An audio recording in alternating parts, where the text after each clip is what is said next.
Go. There you go. Hello, everybody. I can see that you guys are excited as I am tonight to be with all of these lovely friends. Hello, Stephanie. Hello, Veronica.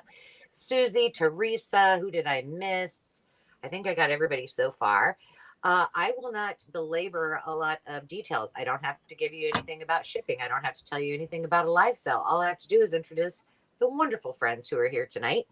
And I will start with our moderator and the woman who will be telling us if you have questions tonight, which if you do have questions, we would ask that either actually tonight do this. Put your questions in all caps. It will be easier for us to know when there is a question. I say that because we will be doing some giveaways using our giveaway tool, and I don't want that to get in the way of the word of the hour, if you will. So questions in all caps. Sandy will pop those on the screen so that we can all see them. And that's all you need to know tonight. So Sandy, are you there? Would you like to say hello and tell us a little bit about your journal that you're working on tonight? Hi, everybody. I'm working on my Dolly journal, which has been a really big challenge to go with all bright colors and bling. But it's very fun, so I hope you've got something fun to work with too. I will be in the comments. Thank you. And we appreciate you keeping this wild herd.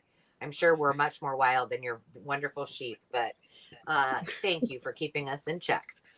Awesome. Now, next up to the stage is our fabulous co-host, Miss Carrie. And Carrie, what are you up to tonight in Louisiana? Hey, everyone. Can you hear me? Sorry. We can. Hey, everybody. It's cold.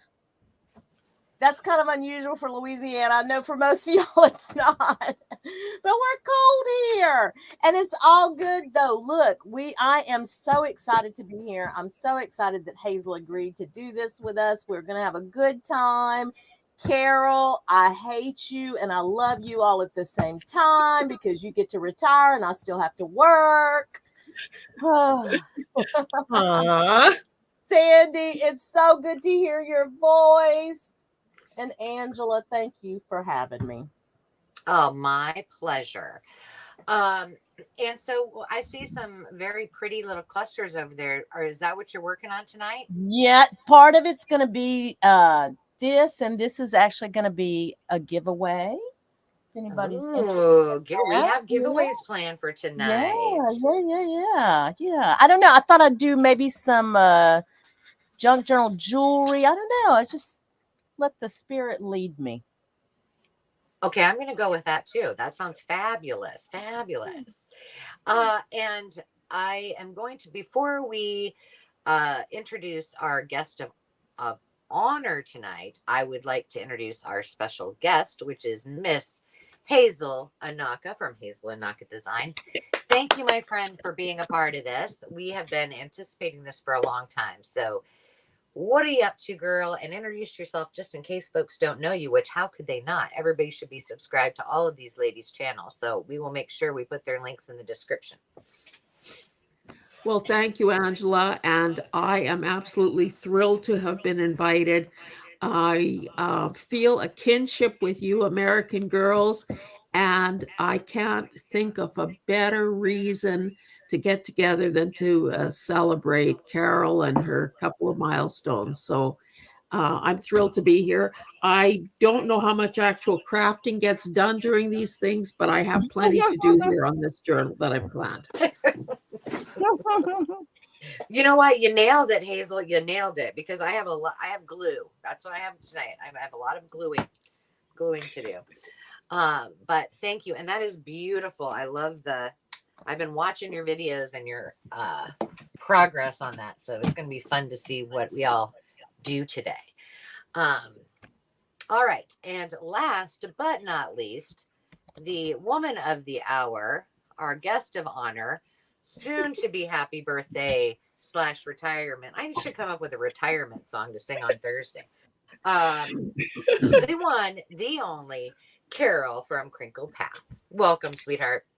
Thank you. Guys, I feel so special. Thank you for coming along with these big milestones and making me feel so celebrated in joining in the hashtag, and all of you in the chat. I see other people in the chat who have been making the Dolly journals, and the Dolly journal would not have brought the 9 to 5 to 55 together without Angela coming up with that idea and Carrie coming up with the 9 to 5 tie-in. And then I just added that I turned 55. That was my part of the collaboration.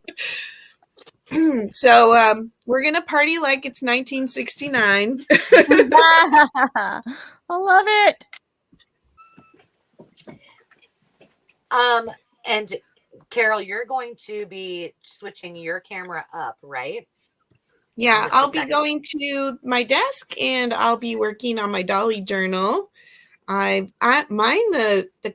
cover of the journal is inside the journal, and I'm not done with my signatures, so I'm not making my spine until I'm done with those. Nicely done. So while Carol is switching her camera over, I'm going to put all of us on the screen. I am going to. This is really weird because I'm doing this on my iPad. So bear with me, friends. Bear with me. Okay. So where is the other Angela? That's really scary that there's two of me. I think it's right here. There we are.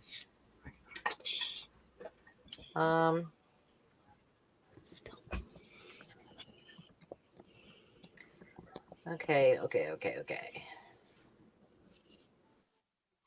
Hang on. My hands will be up here in a minute as soon as I figure it out. What's going on here? Well, can I tell you what's going on? Yeah, you tell me. I got it. I got it figured out. I'm going away here. Mercury's not in retrograde, so this should not be happening. Really? Because, that's usually our excuse. I know. All right. Carol's all good. There we go. I'm coming. There we go. And then I'm going to try to remove myself here. And we'll see what happens. I don't know. It's so good to see everybody. I have missed all of y'all so much. Whoops. All right. Carrie, can you hear me? Yes. Sweet. Can you hear me? Yep, I'm good to go. It's all good. Guess who else is here? Baby J made it. JoJo. Carrie? Yes. Okay, just checking. And Lori from Enchanted Dreams. She is our official professional expert on rag paper. We can't wait for that video, by the way. Cool. Yeah. Oh, yeah, here's my journal. And somebody asked the question. If you didn't hear before, if you have a question, if you can put it in all caps, that would be awesome. But I am leaving my journal exposed. And this this was a headband, a little baby headband. And then I found this when Hazel, I sent some of these to you, these little finds, these ribbons or bows. Yes. Yeah. It was wonderful. I didn't have to make these. They were just like that. So I stuck that on there. So I'm not really sure what I'm working on tonight, but it's going to be something. Oh, cool. Man, you don't mess around, Lori. She said her video is already up and running. And Carol, I can't hear Carol. Can you guys hear Carol? No. Carol, where are you? Carol. Well, she'll be coming. Sometimes she has to alter things just a little bit until with her two computers. Look at this, Hazel. This is I know like, where you got that. I know. I was like, I really kind of want to cut up some of those things in here, but I'm like, no, they're too pretty. So, Uh-oh. Did we lose Ange? Nope, we lost you. Oh, we no. lost you, girlfriend. Oh, I'm back We with all my... lost you. Hey, just so you guys all know, bear with us and stick with us. The lag has been really not good. I have shut down my laptop because I do have a football watching family out there. I did ask them all to shut off their Wi-Fi. My son looked at me like I had two heads, but I'm like, just do it.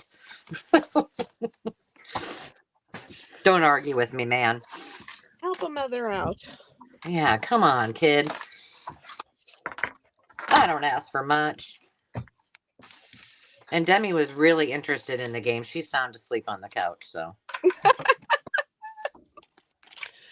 Love it. No. I gave birth to you after all. That's right. Don't you forget it, kid. Hazel, how cold is it where you're at? Actually, we're warming up. I think it's probably about -14 this morning. Oh my. Well, isn't that toasty? As a matter of fact, Angela, maybe we don't want to, like leave well enough alone, but it does say on the screen Hazel Mack. So somebody had a question in the chat about that. Well, Hazel Mack is, which you didn't know, is Hazel's alter ego. And she's going to have that tonight because of some sound opportunities. So if we want to hear Hazel, we need to have Hazel Mack, her alter ego there. So that is her. That's what that is. I think I need to give feedback to StreamYard to say, hey, let the person just choose who they want on the screen without taking away all the commands. You know what I mean? I'm telling you.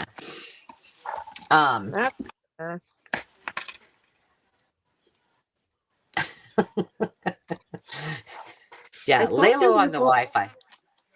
I thought there was also a question, maybe it was Stephanie, who asked about whether or not the boxes would be covered. Well, you can see that obviously one of these things is not like the others because I covered my whole cake box with some lovely wallpaper that Carol had sent me in Happy Mail. Now, I think everyone else probably preserved the dolly on the cake box, but I guess it just goes to show that we each march to our own drummer. And that's what makes us all fun and unique. For sure. I love the colors that you chose for that. When you were picking them out, I was like, oh my gosh, these are awesome. Listen, Hazel and I, it's uncanny sometimes, but as far as paisley and purple, that is absolutely my jam, Hazel. That is beautiful. Beautiful. Yeah. And the cover is awesome. Mm-hmm. Gary, did you leave your cover naked? I mean, kind of. Yeah. Yeah. It's because I copied you. You know, I don't have an original thought. I copy everybody. Oh, yeah, that's cute. Cute. Hey, by the way, just to bring it to your attention, Dolly's birthday was yesterday, and no, Carrie and Carol and I did not know that when we planned this. We did not. Because otherwise, we probably would have done it on her birthday. Yeah. Yeah, so happy birthday, Dolly, if you're watching. We know she is. Low key. We know she's really a junk journaler at heart. She's just not going to tell. That's right. There you go. Let's see.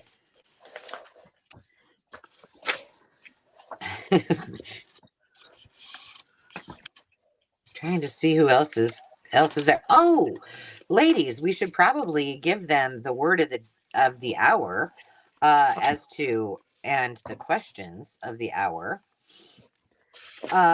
So the word of the hour, and I'll explain to you for those who have never participated in this what that is the word dolly. Now, Carol, I think I asked Carol, did you come up with a question? I have questions. Oh, I have one for the next time around. It's a Okay. Hazel-ism thing. Okay, I have a question. And I'm going to ask this to everybody in the chat, but I'm also going to ask it to all of our on-screen guests. But the question, and when you answer it, just put the word dolly in front of it in the comments, and then that will enter you to win one of our giveaways. And I should probably, maybe Sandy can type it. I need to look at it again. What inspired you to start making junk journals, and when did you start?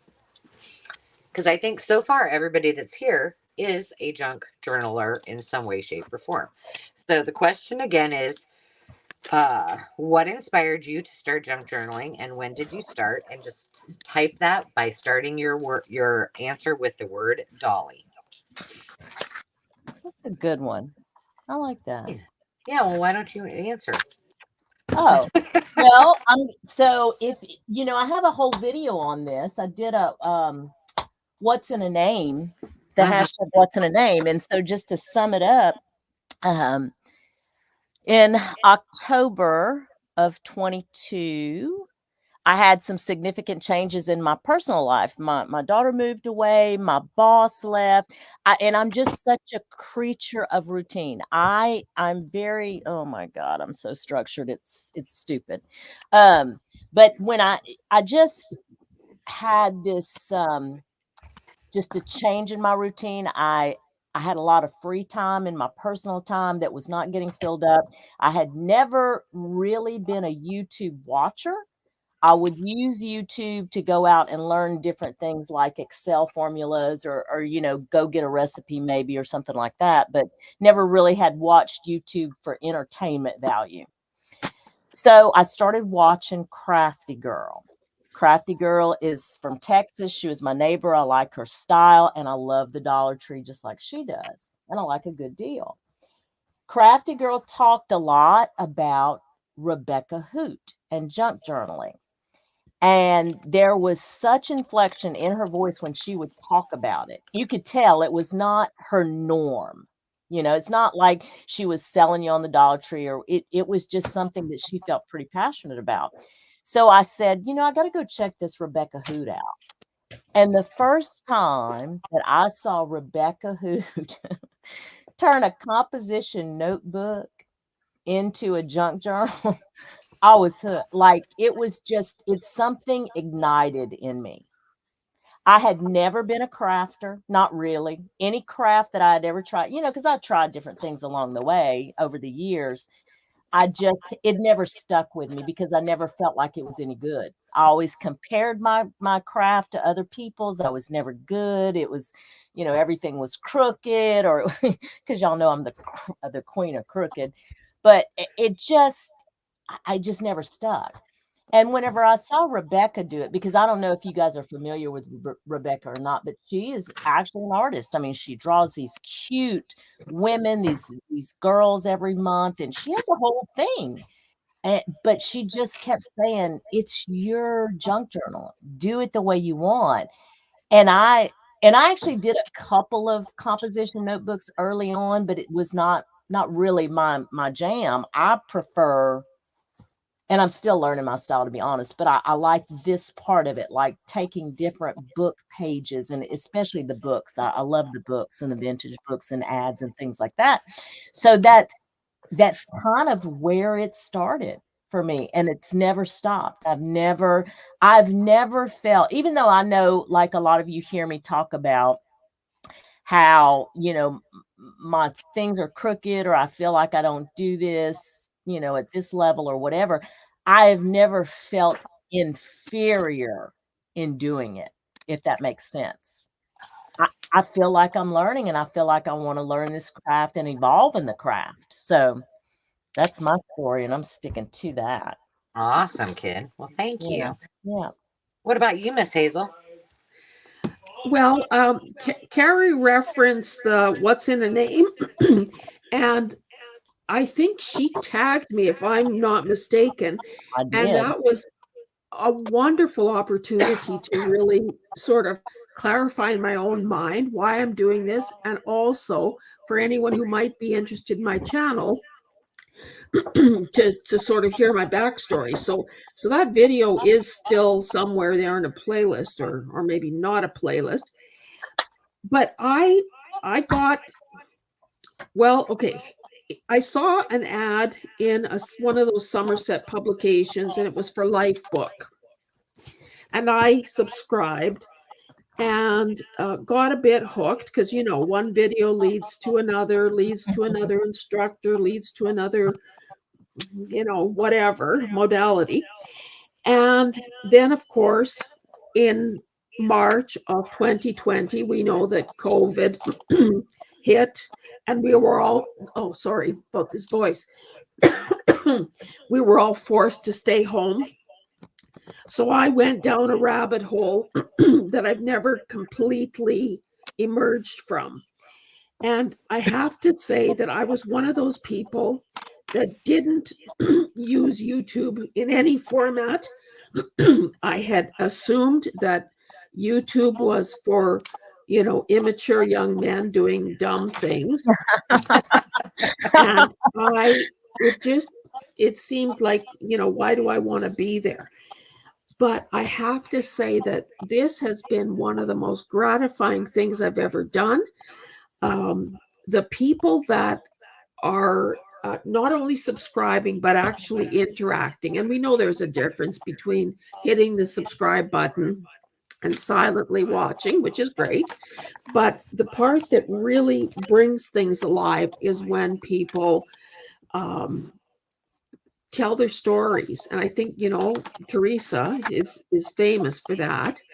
I have always, you know, sometimes a person's handle is not their name. So I always make it my business to say, well, and what is your name? Because I want to be able to address people by their names. And little by little, I'm learning where people are from. I was so jealous the other day when I realized that, now I don't know if it's Gigi or Gigi, is in Palm Springs. Well, my goodness, I have a little envy about that. But we wouldn't know any of this stuff because we're sitting at home in isolation, crafting away, talking to, you know, thin air. If people don't kind of comment and give us a peek into their lives. So it's been absolutely awesome. I think it's a great channel for anybody who has loved crafting, loved fabrics, loved paint, paper. You know, I feel like I've come home. Aw. I love that. That's well I love said. that. Very well said. Yeah, I like that I a lot. also love that when you said rabbit hole, I had a rabbit hole on my screen. See, we planned this very carefully. Anybody watching, just know, you know, director, executive director, key grip, you know, we got them all. You know, it's very well planned out. The whole team behind the scenes here. That's right. So, well, it's probably, let me just say this, it's probably one of the jobs that Hazel's had in her lifelong career because she's done it all. That's right. That's right. How about you, Miss Carol? Oh, I learned about junk journaling when I was teaching Bible journaling classes. And one of my frequent class attenders was talking about how she goes online and she buys this old paper and I didn't get it at first. But I was kind of on a journey myself of doing a lot of journaling for healing purposes, emotional healing stuff. And I started thinking about all the things I have hoarded over the years in an attempt to hang on to good memories. And I had a hard time coming up with a lot of good memories. And so that's partly why I was going to these groups and working on getting better and getting rid of the junk in my head, and it has. She kind of turned me on to it. She had us make little prayer books, which I have that original video somewhere on my channel, where I incorporated my old video from my class into my new channel and showed how we made those first little prayer book junk journals. And they were just a little paper bag journal. And then it's just kind of evolved from there. And I started figuring out how much I like to go and find fun things to put in my journal. and so I started kind of having a dream of memory keeping, creating, because it was a good headspace for me to be creating. And I wanted to start being able to look forward towards retirement, have something to do, and a little side income when I retired. And the thought of like, hey, I've got all this fun stuff that I want to use for my crafting. I would love to be able to sell it also to other people who can't access it like I can. And we like to travel, and it that's just adds one more fun thing to the travel, because we can check out thrift stores, estate sales, and rummage sales and flea markets when we're on our trips, and that's just really fun. And so we hope to do more of that as I retire at the end of next week. Plus I get to Fun. my granddaughter a couple days a week, so that'll be fun. I was going to show you something. Yeah. Because you said it, you're probably scared to say it in front of me because I asked so many times. But, I've been anticipating your retirement for some time. And I finally found a Bible that I could alter without feeling bad. So I just want to show you that Wow. this is my altered Bible. It's waiting for you. It's even got a little zippered pack, all thrifted. With these it's got little danglies already on it. It was meant to be. I love it. So it's waiting for you to do some Bible journaling craft with me, so you can learn me. Yep, that'll be a future CRAFT&CHAT, I think. Yep, I'm hopeful. But I'm like, if I make this Bible cover and do all that, then I'm pretty sure it'll all come to fruition. So it's done. Yeah. I just did it yesterday, actually. I love it. Yeah. I think well, we you can guys all, have all. I think we can all agree that Carol is one of the best memory keeper journalers out there. I love to watch and to hear her stories. Carol, you're very good at it. Oh, thank you. Yeah. You really are. I always say the little kid in me comes out, and I feel like when I'm watching her videos, I should be sitting crisscross applesauce and just, with my chin on my elbows and just listening in awe as she's telling her stories. Which, who else I think that I would be the same way is Teresa DeFredo. Oh yeah, absolutely, 100. Yeah, I love her stories. So just another. Hey, maybe we'll get her on the channel here. If she's not going to start her own, I mean, we can only push the envelope so hard. I don't know. Sandy got there, didn't she? Sandy, your channel's doing good. I'm so proud of you. I'm happy about it too. It's crazy. I love it.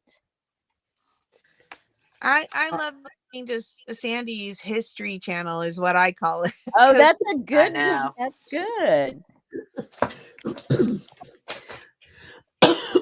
Before you got here, I got a history lesson on what which I won't tell because she's probably gonna bring it to a video soon. But wow, she's got some cool stuff coming up. That's for sure, right, Sandy? Indeed. So, Carol, would you maybe give us a hint as to what you're going to do first or next, or I know you'll need a little time to recover and realize that, hey, I don't have to go anywhere today. Well, I was saying, I said this on one of my videos, but somebody was like, "Oh, the best thing about retirement is you don't have to wake up at a certain time." And I said, "Well, at least 2 days or 3 days a week, I'm going to have to be up and over at my daughter's by 6:30 to watch the baby." And Oh, dear. I feel very honored because my parents did that for me a couple days a week when our kids were little. And to be a part of your grandchild's life, not everybody gets that blessing and honor. Family dynamics are hard sometimes. And the fact that I get to be a part of her life is just an absolutely incredible thing. And I don't want to take that for granted, but I don't have to work an 8-hour day when I'm taking care of her. And so I'm hoping to, consistently still be doing videos, participating in the live. And I'm basically, Angela has been such a blessing, a mentor, a friend, and anything I can do to help support her, the Makers Market growth. So I'm helping out in the Makers Market. You see me sometimes answering questions. I'm not trying to be a know-it-all. She's kind of asked me to help with that. It's Does know it all. but I like to be helpful, and so that's just part of the things that are going to happen. I would love to have a whole month to reorganize my craft space, but life moves on, and so we'll see how much of that I get done in between. And yeah, a little bit of travel here and there. We have some things planned in 1 week in February, one in March, and possibly one in April. So, that'll be fun too. And I started those over Christmas break and New Year's. I started putting up some of I called them the Crinkled Path Less Traveled, and they are a little bit of travel scenery and then kind of doing my thrifted hauls on those videos of what I get when we're out traveling. I love those. Well, thank you. Whoa. They've had a pretty good response so far, which I appreciate. I got a rippy dippy in my Kool-Aid paper. I need to scrounge up some washi. Do you Terry, know? Terry, it is a napkin. What was that you were asking, Carrie Hazel? Sorry. Oh, no, I was just answering Terry's question about whether or not that was a napkin I was gluing down, and yes, it is. Oh, okay. Carrie So, said, Carol, are you planning to check out Canada in winter? well, believe it or not, I was in band and choir when I was in high school, and our band and choir director and his wife were just in Canada for Christmas, and oh my goodness, I want to go.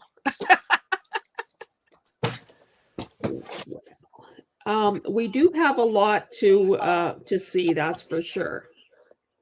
I don't know that I would recommend February or March, though. Well, we're already booked for those. My husband will not retire for another 3 years. So our trips will, other than maybe longer ones in the summer when he sometimes get away, there'll be little shorter trips until he retires. Well, you let me know if you're going to be in Alberta, because I'm sure that I could probably meet you halfway somewhere. We would love that. I mean, that's a big goal of mine when we do get to traveling. And Crinkled Path has bought a van and a little trailer, a little box trailer. So we're coming for you, and we're bringing ephemera when we do. That sounds great. A whole van load. Yeah. Well, no, the van to hold the people, the box trailer, the camera. Oh, there you go. There you go.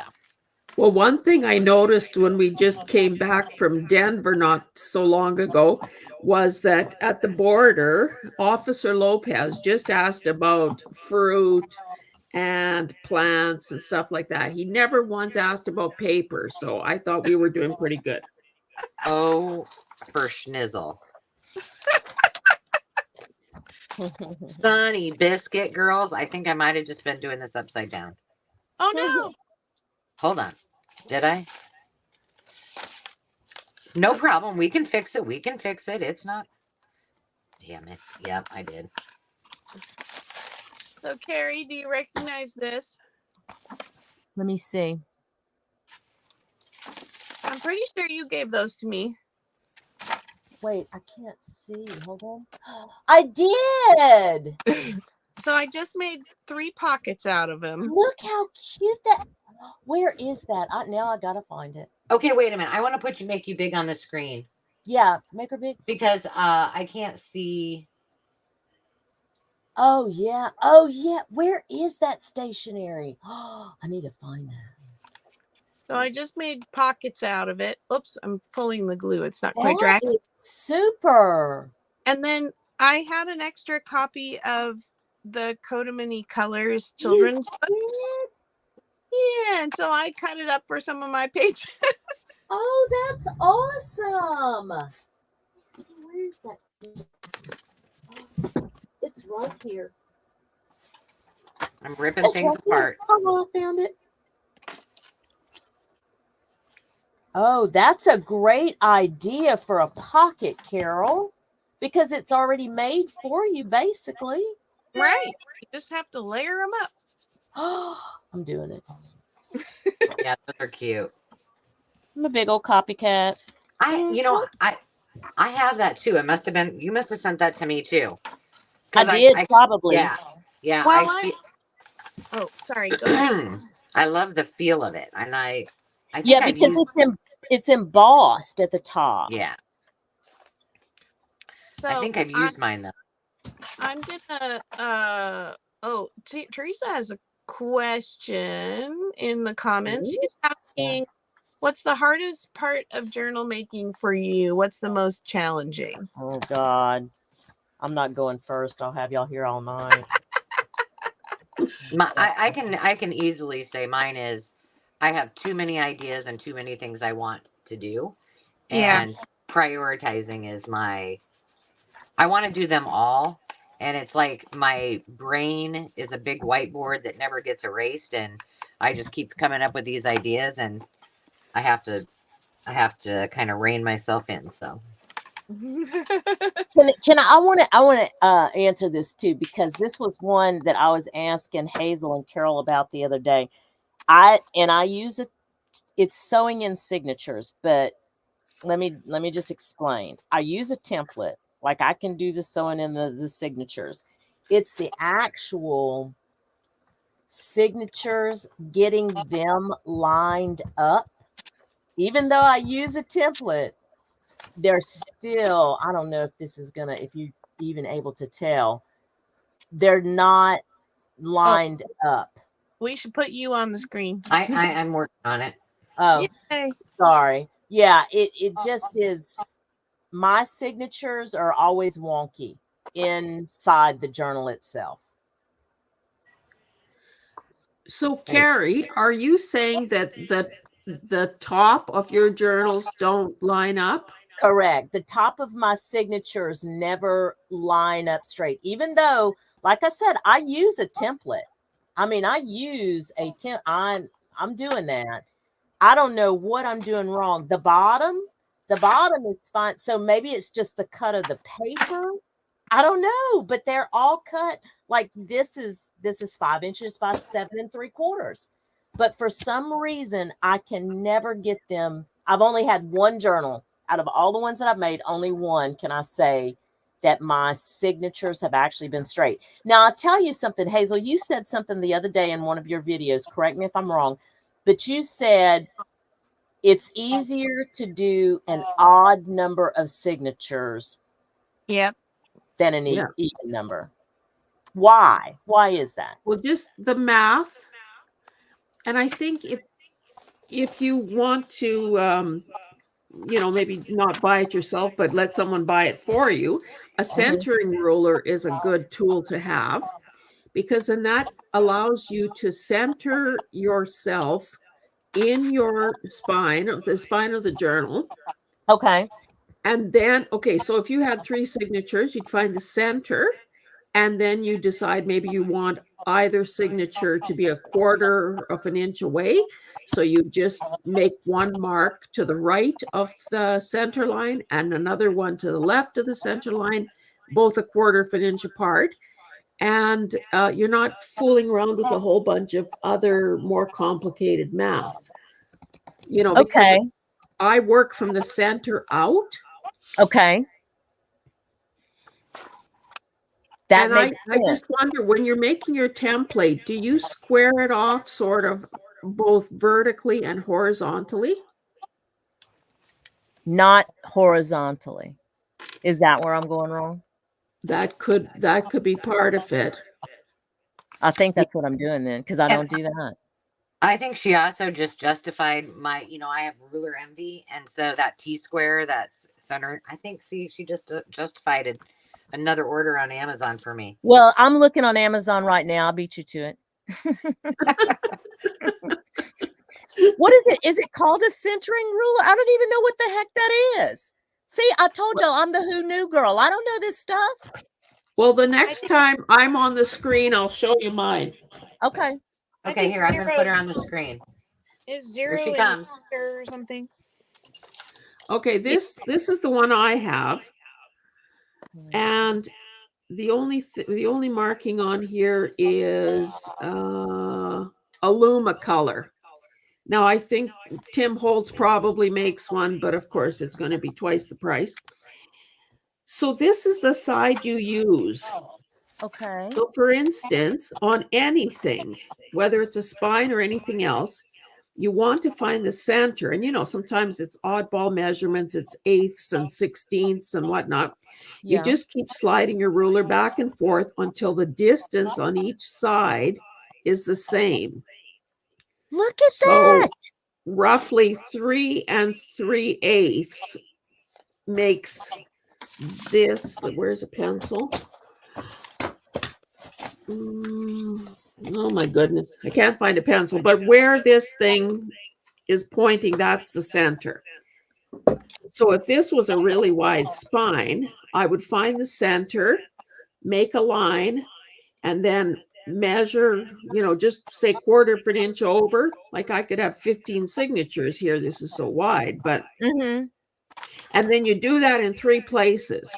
So the center this way, and typically I would do about 1 inch from the top and 1 inch from the bottom.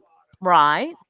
And then if you make vertical lines, you can see that all of them are straight and true. And then as long as you punch them in the holes in the right place, then you should be fine. I am getting what that is. Thank you so much. You see, it's stuff like it's the devil's in the details, period. Devil's in the details. Well, and the other thing is that if you varied the size of your pages, it would be less obvious too if they're not totally straight. Oh, that's a good point. Like with your shorter pages and things like that. So in this one, I've got shorties and I've got long ones, envelopes, half pages. Right. Well, I do Now, that, but it's the top. It's still lined up. It's the top that doesn't get lined up. Yeah, I do I love the varied pages. I'm like you. That is, but it's always the top. And it's just one of them that just gets wonky. I don't know what I'm doing, but I think that center ruler is going to help. I think it's how you hold your tongue. It's probably the way that I'm pretty sure. You got to have it lolling out. Or which booty cheek I'm sitting on. It's going to be something. Yeah. Right. Yeah, I don't have a centering ruler, and I will tell you, I have ruler envy. I'm not lying. So I think it would be great, but what I will tell you is my ability to read a ruler much quicker than I ever was able to before, without having to think about 16ths and 3/8 and 5/8 and whatever, has improved greatly. So there you go. Some elementary math skills have been improved. But I would prefer to have a ruler like that and a T-square.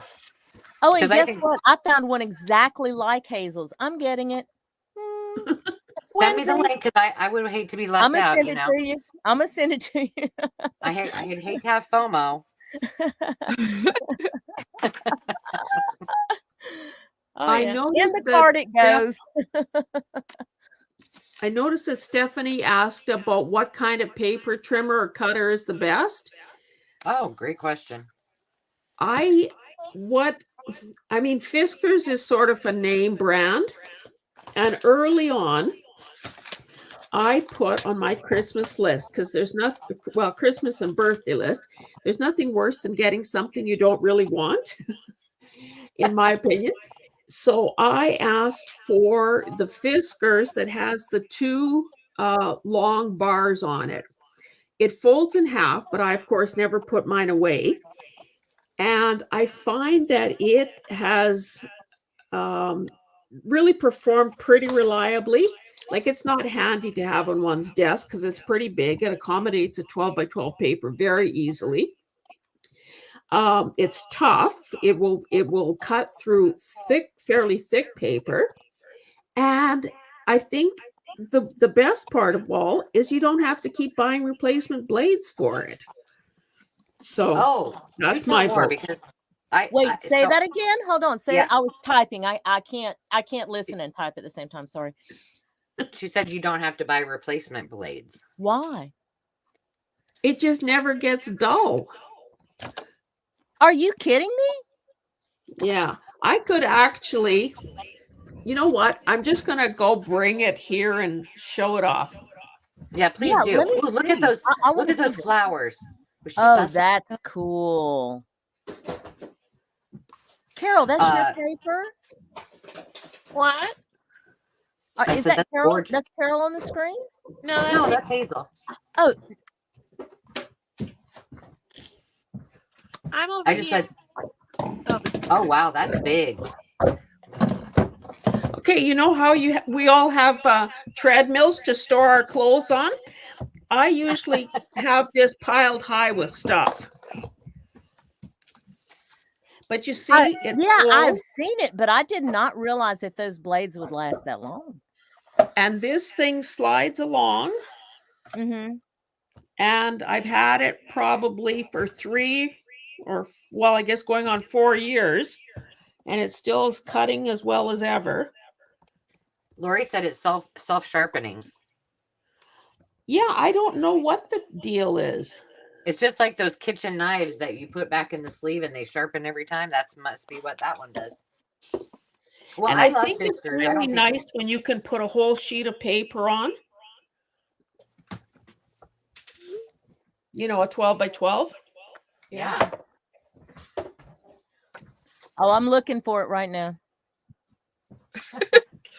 This is not the Home Shopping Network. Hold on. I'm looking for it. Yeah, I love my Fiskars. I do have a guillotine. I have 2 guillotines. I have a big one and a smaller one that sits under my projects that I'm working on. I bet I use that guillotine once a year. Very sharp, works great.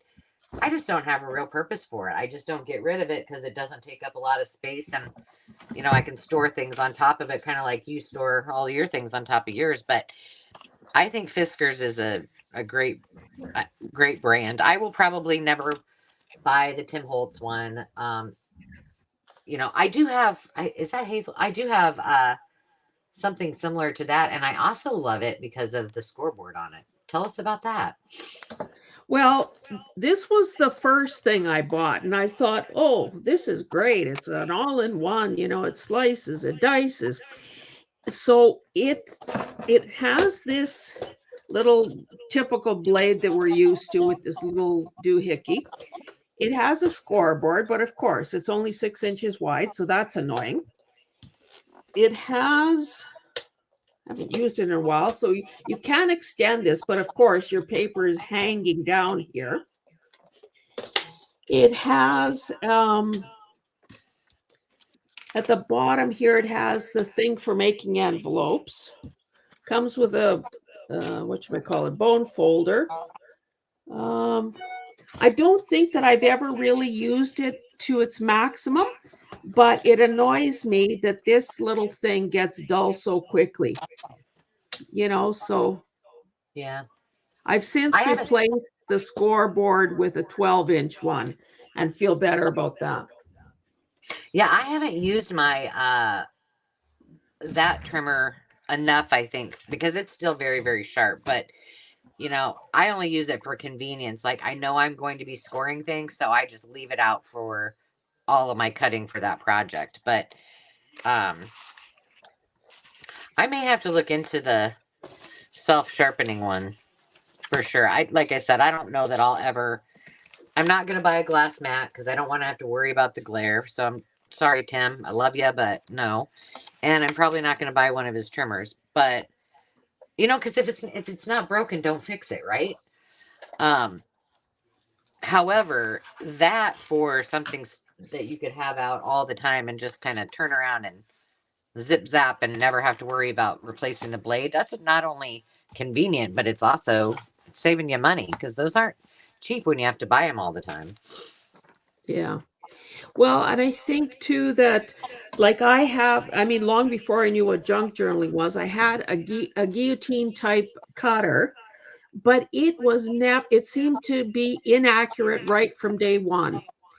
Now, I happened to bid on a brand new one, heavy duty, goodness knows it would, well, let's just say that I haven't done the follow through yet to set it up and actually begin using it.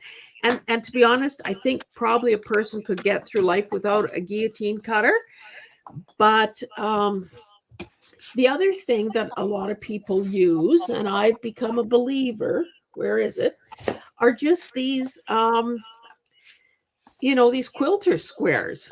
Yeah, they're great. We all have cutting mats. We all have good knives. So the beauty of this is that you can square things up in both directions to the quarter or to the eighth of an inch, and you can see through it. I mean, it's a bit opaque, but you can. Whereas if you lay a ruler down on something, you can't see whether it's really lined up underneath. Yeah. Or you could pretend you're one of those crafters that doesn't care if it's straight or not. There you go. I don't pretend. I actually think I don't care if it's straight or not. I mean, it's the truth. It's just the truth. I'm coming to embrace crooked. I am. That's right. Yeah.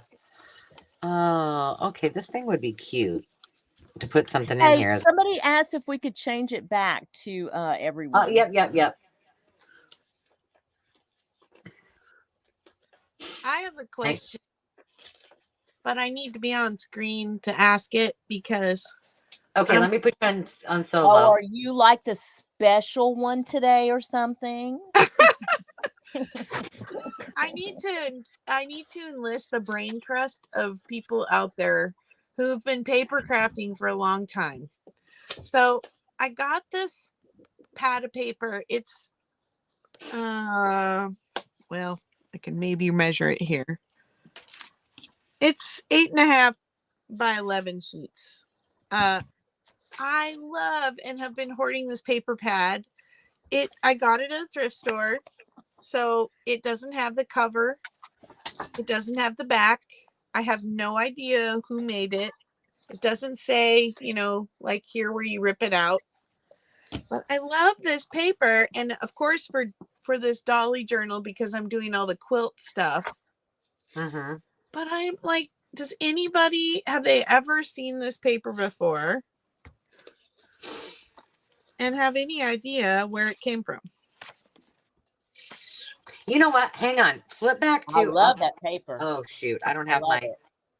Okay, let me do something here. Okay, go back to that quilt page real quick, like a bunny.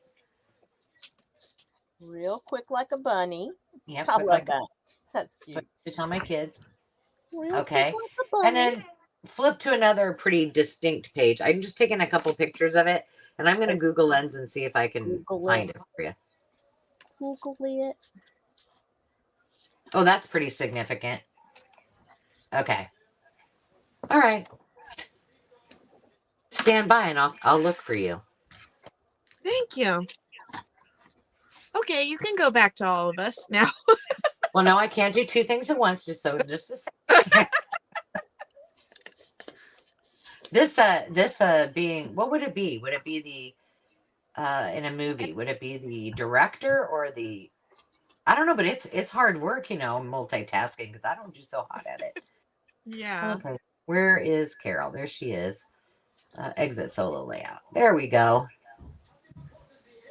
Carol, you know that paper that's on the side of your cutter right there? This one? Look. Yeah, look. Look. You got I have the same exact thing if I can get to it. All right, I'm going to put this down so I can. sure enough. Huh. Funny. Don't. Good old Michael's. Yeah. You think it's my mind's eye, Terry?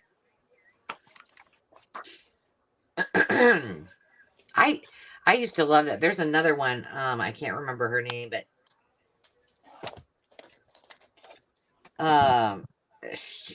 that I just absolutely love, and I cannot find it there. I mean, it's out of production. But every once in a while, I'll find it thrifting, and I'm like, ooh.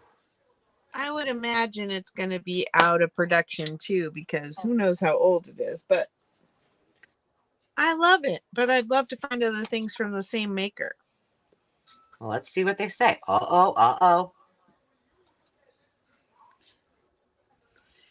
I got images that came up. Jardin Anglais.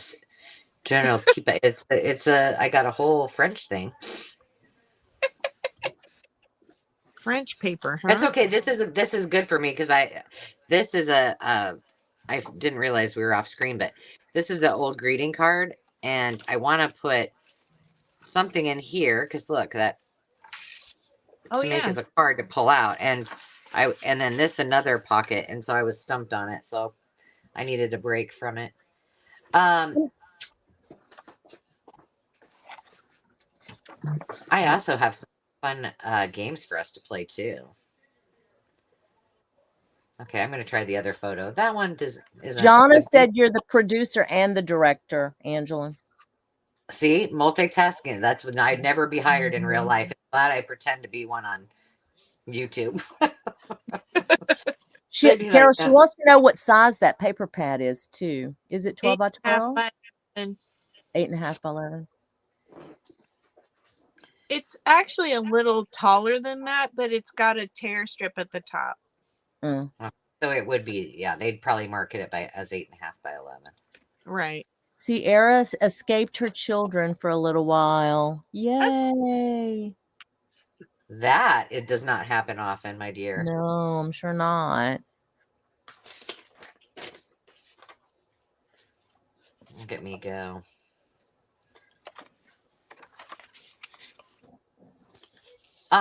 If Veronica, that's a good idea to make copies of your favorite papers, huh?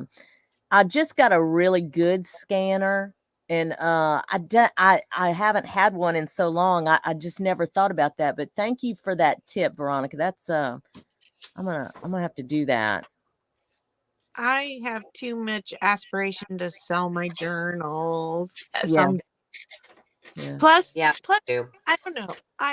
I feel like if it's something super obscure and ancient that is questionable whether it's out of copyright. Yeah. but anything that I'm going to use more than, like sometimes in my memory keeping, I'll print a picture of a toy from the 70s that I had. And I don't feel too much guilt about that. But a designer's paper that's copyrighted that You you don't might like that. use over and over, you're still kind of, I mean, not to be the moral police or anything, because if you're not selling it, technically it should be okay. But If you're it's not selling it, it's yours. It's yours, just like a book is. You just do with it what you want. I would but have, if I did that, I would have so much freaking paper in my craft room, it would be out of control. So, because I have yeah, too many I like, right. it'd be a mess. Oh God, no, no, no, no! What? I'm pulling up TikTok. Who God only knows what's gonna come up. Oh no. I found a paper pad that looked like it, and it came up on TikTok. I'm like, I don't need to be listening to TikTok. I thought this thing was going to be so cool, but it is a pain to work with. What is it? It's like it was a 12 by 12 piece of paper that was already cut out. Oh, yeah. And trying to cut it apart, it wouldn't run through the paper cutter because it kept skipping. And now I'm trying to fold it and I can't get a straight fold. I'm like, Oh, why wow. did I pick this? Maybe you just need to fussy cut around certain elements. Yeah, I might have to do that. But I kind of liked, this whole page effect. Well, I guess Ooh, I stopped that's a good work with good it. idea. Glue it on a piece of vellum. Oh, now you're thinking. No, that wasn't me. That was Jonna. But yeah, glue it on a piece of vellum. I'm all in. And that way you'll be able to sew it into a signature as well. Right, and you still have the same outcome. Oh, yeah. I like that idea. Yeah, put the edge against the straight line. Let me see if I can fold it on my desk edge. Veronica's thinking too here. Score it. Well, I'm on the scoreboard. It's going to do the same thing that it did in my cutter, where it's just going to get caught between.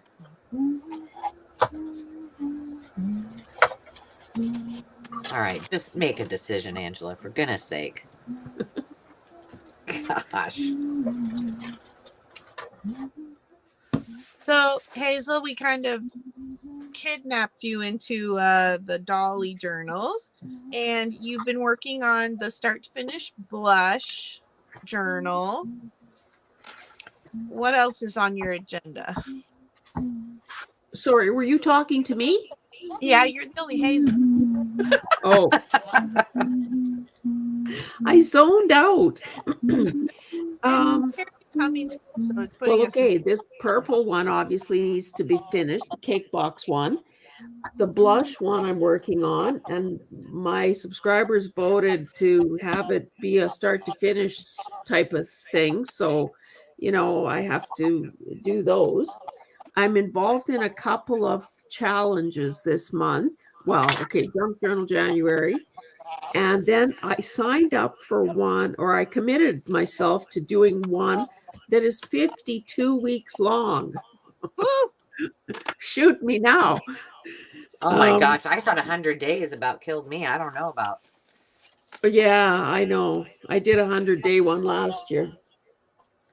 So I'm like, way back when Teresa asked what was the hardest part for each of us, I totally echo what Angela said, which is that there are far more ideas and far more supplies and far more, projects waiting in the wings than there's possibly time to do them. So actually, for a while last year, I created a Get Her Done, Larry the plumber. Yeah. No, plumber? What is he? Anyway, Larry the cable guy. Get Her Done. So I made little slips of paper with all the started projects that I had, and I committed to randomly drawing one, knowing that that would be the thing I had to work on.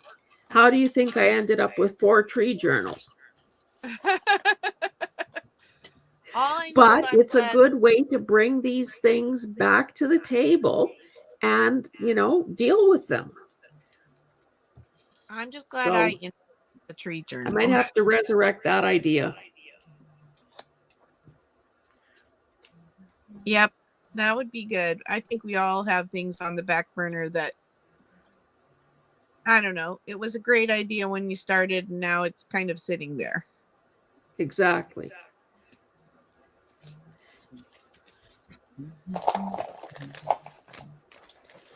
So, Carol, what are you going to do journal-wise once you're free as a bird? Well, one of the things that doesn't get shown on my channel is that I do make memory journals, custom memory journals for other people. And I either take, most of the time they give me a box of their ephemera and I make a journal out of it, which is why I can't video it, because it's their personal photos and diary pages and things like that. Yeah. And I hope to still kind of do some of that. I started out by doing those for people who didn't have ephemera. And that's what got me buying ephemera, was so that I could have things from every era. So when a lot of my first flip throughs, if you ever have a hankering to go back and watch old flip throughs of journals, a lot of those are memory keeping journals for people who didn't have ephemera. So I used, they were in high school in 1950. I used 1950 yearbook pages, but it's not their yearbook, that kind of thing. Yeah. So I have a heart to do that for people because of my history and my kind of journaling healing journey. So I don't necessarily want to give that up entirely.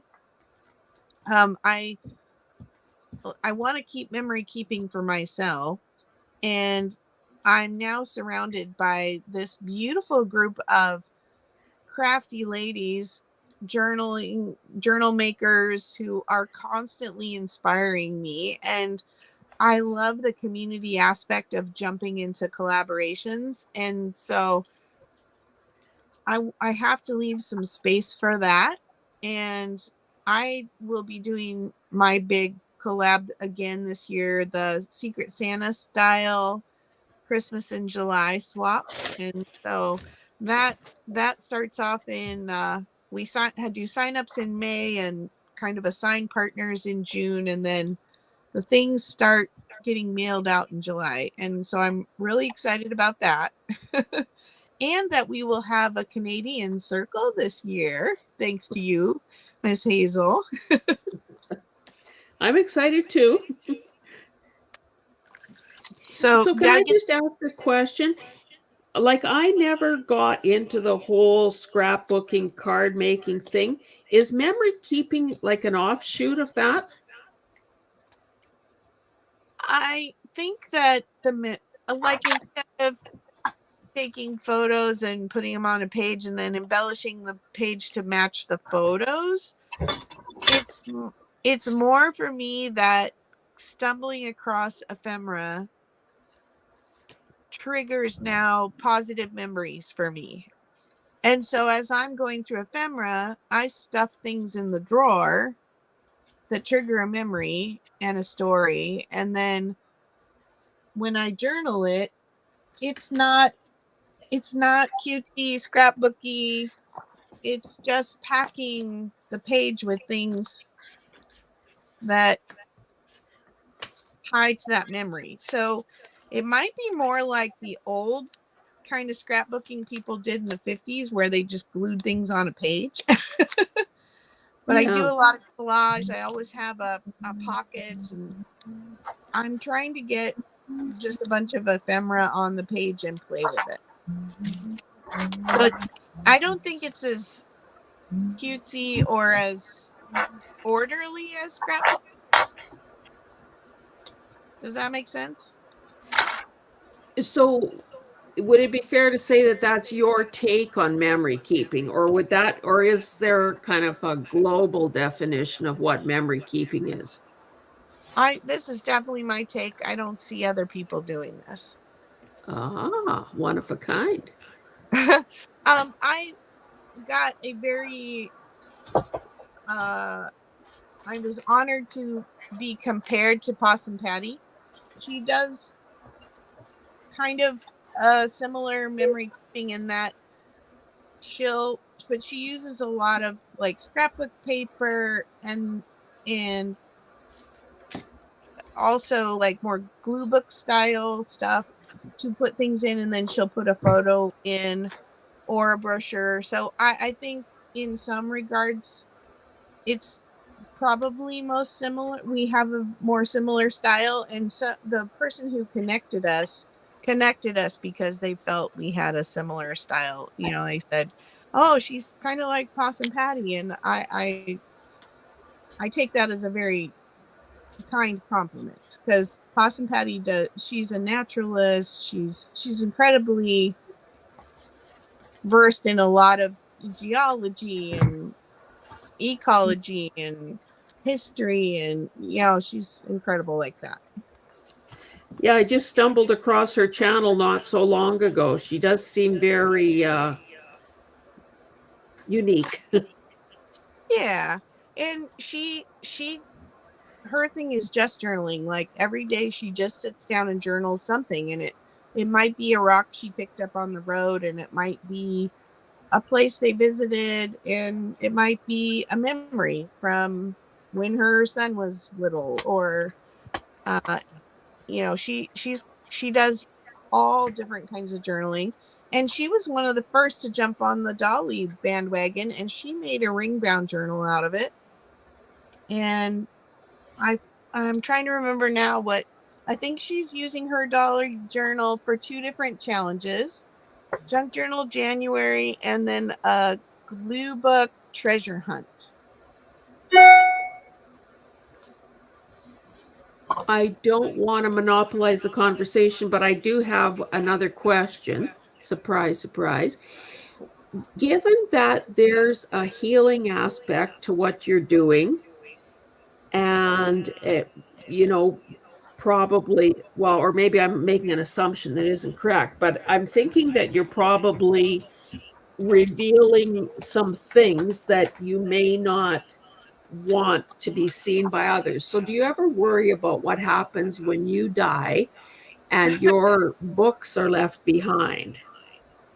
Well, most of the stuff that I write in here is things my family already knows about me, like my daughters, and it's nothing that I would feel horrible about that my grandkids would learn about me in the future.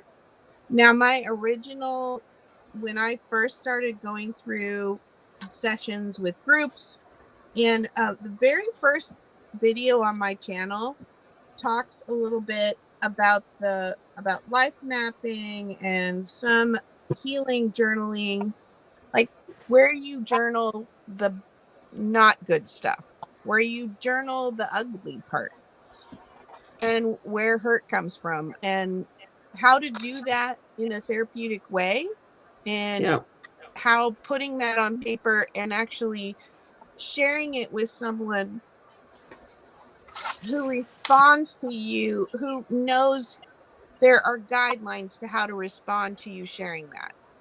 So it's a very trusted person, somebody who's willing to stick to the guidelines. So that's like the first video or second video on my channel is to talk about that. All those journals, about 5 years after I went through the major first group that I went through for about 8 months with a group of other ladies in similar situation, coming from a similar past that they needed to deal with. Those journals, about 5 years after, they went on a bonfire.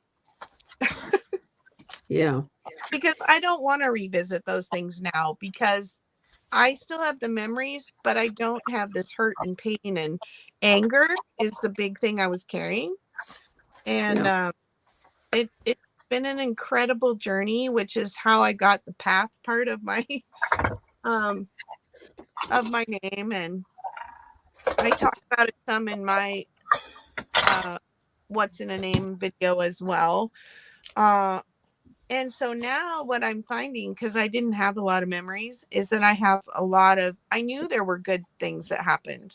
I just couldn't grab onto them, because the thing that was taking up the forefront of my brain was all the negative. And now I'm having positive memories, and I want to save those and celebrate those and be grateful for those. And that's what led to the memory keeping. And then just my love of old stuff and ephemera too, because now it's like I look at ephemera is memories for me now. I think that makes a lot of sense, and we know that there is catharsis that happens when we sort of do like stream of consciousness journaling, and if it has the power to either keep a person bogged down or fall into the wrong hands at some point, burning it is definitely a very almost ritualistic and really smart way to kind of deal with it once and for all and let it go. Yeah. So, yeah. Now, my husband and I have been leading out in a marriage curriculum. We did training in 2012. We started doing training for this. We've been in ministry for 20 plus 30 years. Taught our kids classes. Then we did family ministry and had hundreds of people at our house every Friday night outside, fixed dinner, had object lessons, parents with their kids, did music. It was all supported by the church we were going to. And then it kind of lent itself to a lot of these parents coming and asking for marriage advice, like, you and your husband have a strong marriage. And so we were like, if our story doesn't match their story, to say, hey, we do it this way and this works, which isn't the case, right? For most of it. So we went and got training, started doing training in 2012, and we've been leading out in that ministry for the past since 2014.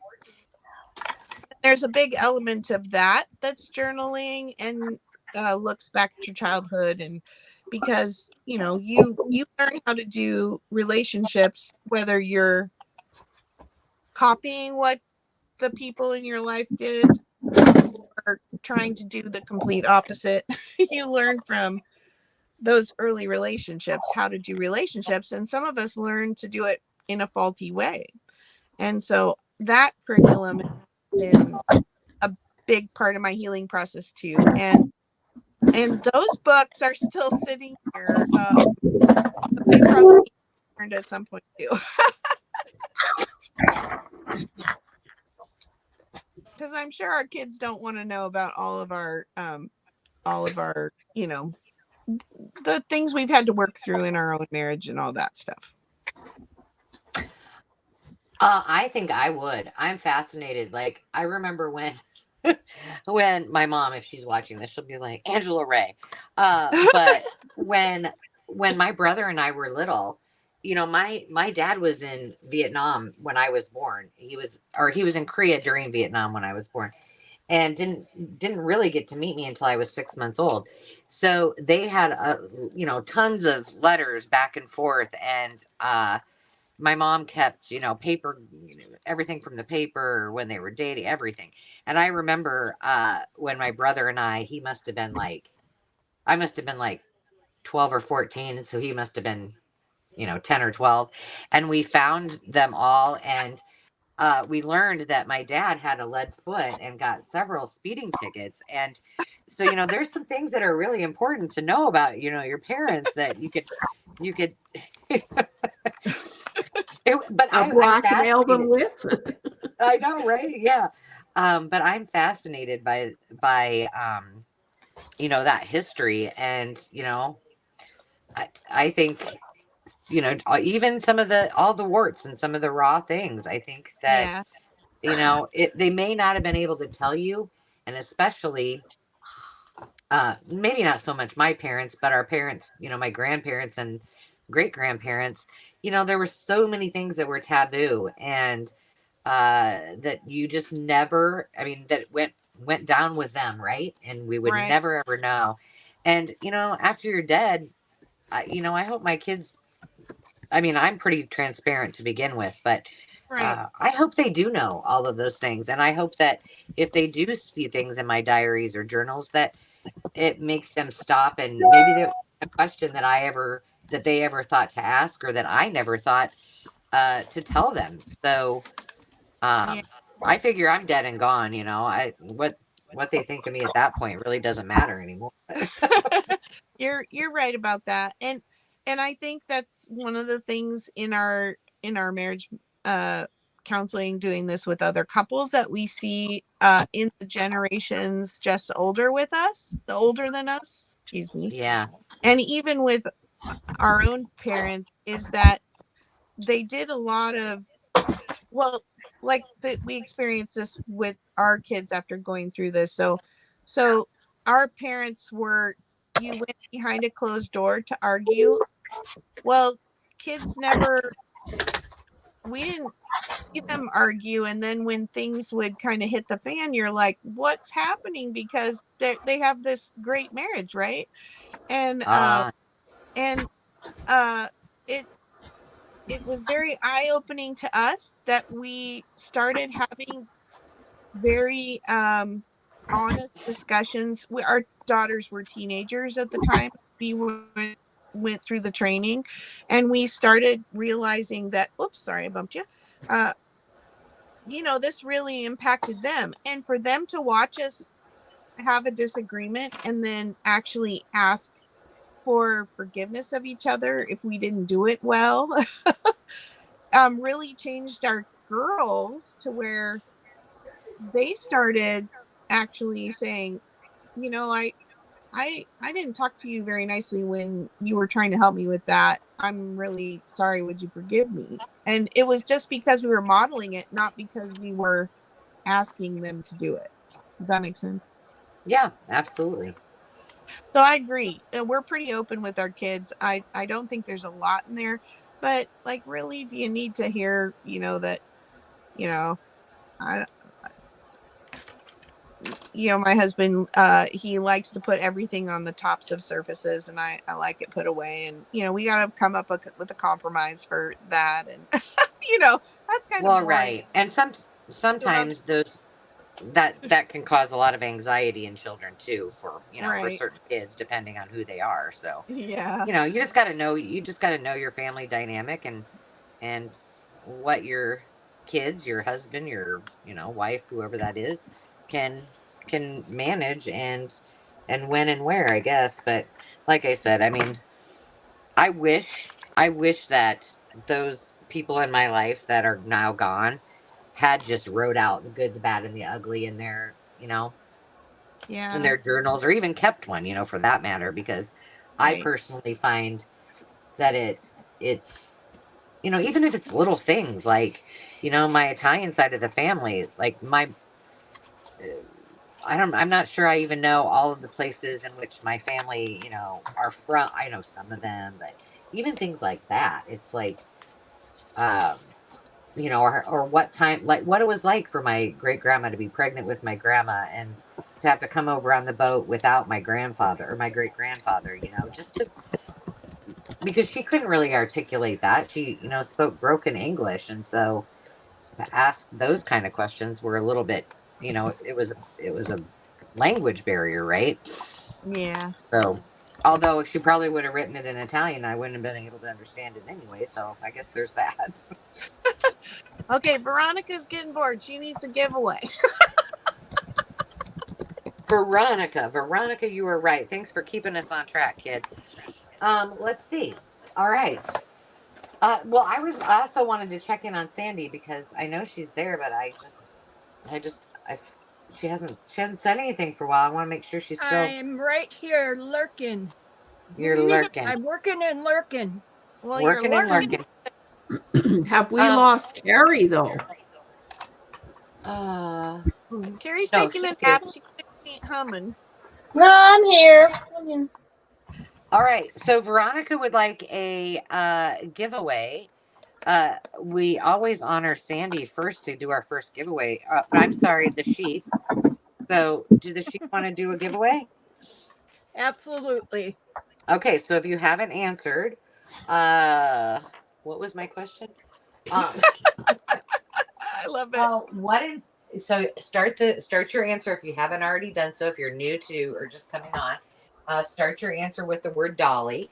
And the question was, what inspired you to start making junk journals, and when did you start? Okay, so I'm gonna hop over here. I'm gonna share my screen. Did you answer that, Miss Angela? No, I didn't. But that is only because I think I answer it on most videos. But I'm happy to do that. Um, I will just say very quickly that I have always done some kind of art. I went to school at first um, to do art, and then I taught when I worked for. In corporate America, I did leadership development, sales, all of the personal development courses, and uh, was very active and part of the board for what's called the Association for Talent Development, and got into uh, the neuroscience behind happiness and choosing happiness before things, if you will, and that if you're happy first, then those things will come, which then led me to mindfulness and things like that, and doing one of those things and practices is uh, doing journaling. And so I was during the pandemic, I was developing courses on mindfulness and types of journaling. And I had, bullet journaling and art journaling and all of those things. And uh, I had never done at that point a junk journal. I had heard about it. I had students who actually talked about junk journaling, and they also called it something else as well. Mash Um, journaling? no, it was something that none of us really ever use, and I don't know if it's an old term or what, but hang on, I'm trying to type and talk at the same time. Yeah, sorry. And so as I was developing those classes and doing some research, I, started thinking, well, this junk journaling is very much like my my scrapbooking, which I've done for years, for my kids. And the rest is history. And then I had a YouTube channel. I wasn't really thrilled with the way that it was going. I don't know why this isn't working.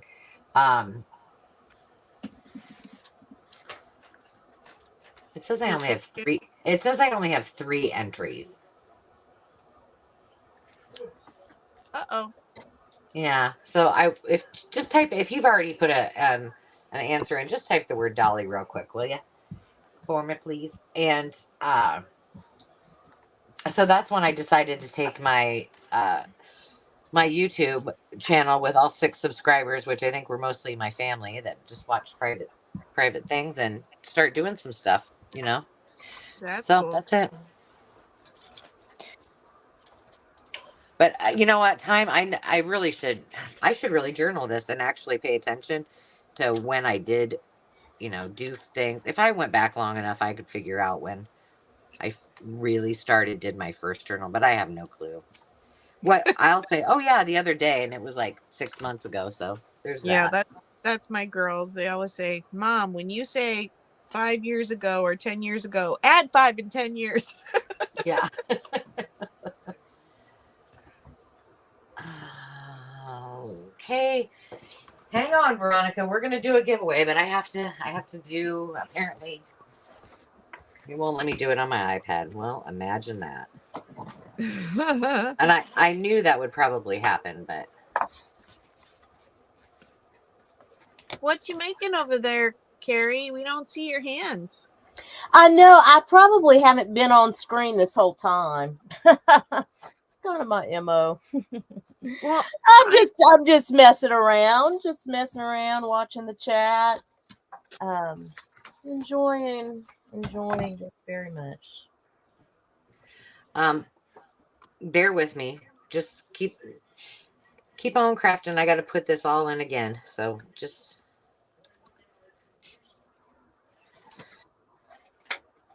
hopefully it won't say I only have 3 entries again. Well, lots of people put Dolly in the comments now, so hopefully that makes it better.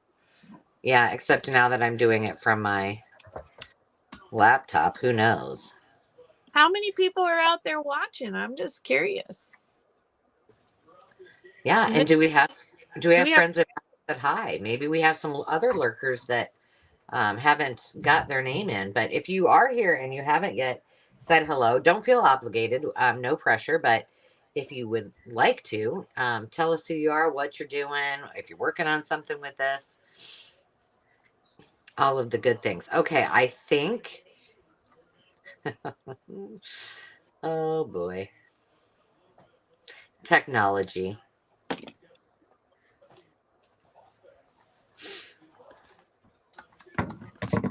I've had quite a go of it today with technology, I tell you. I'm The just grateful last that one, you can actually talk on the screen. well, the last technical difficulty was self-imposed because was chatting with Sandy and I said, "Oh, don't let me forget. I need to go. I can't find my charger. I need to go find it." I forgot, and therefore my phone went dead. So that was fun. Oh, which reminds me, okay, so I'm sitting in a chair today at my desk. I rarely sit and craft like this because I honestly just haven't had that much time to sit and craft. So I'm with you, Carrie. I keep doing things right here at the edge of my paper, and then you can't see what I'm doing. I know. I need to be more mindful. All right, friends, we're gonna draw for the first giveaway, which is from Sandy, Wilhelmina, and the Sheep. And what you will need to do, and I will put the banner on the screen as soon as we get there, is send Sandy some emails. One email would be sufficient with all of the information that I'll put on the screen in a moment. And Sandy will have her email in the chat in just a second. And our first winner of the night is Miss Becky Bellinger. Woo-hoo! Congratulations. Congrats, Becky. Okay, so here's how this works. We want to add a new question and a new prompt for you to enter. So before we go any further, I'm going to go back, and I believe, Carol, you said you had a question.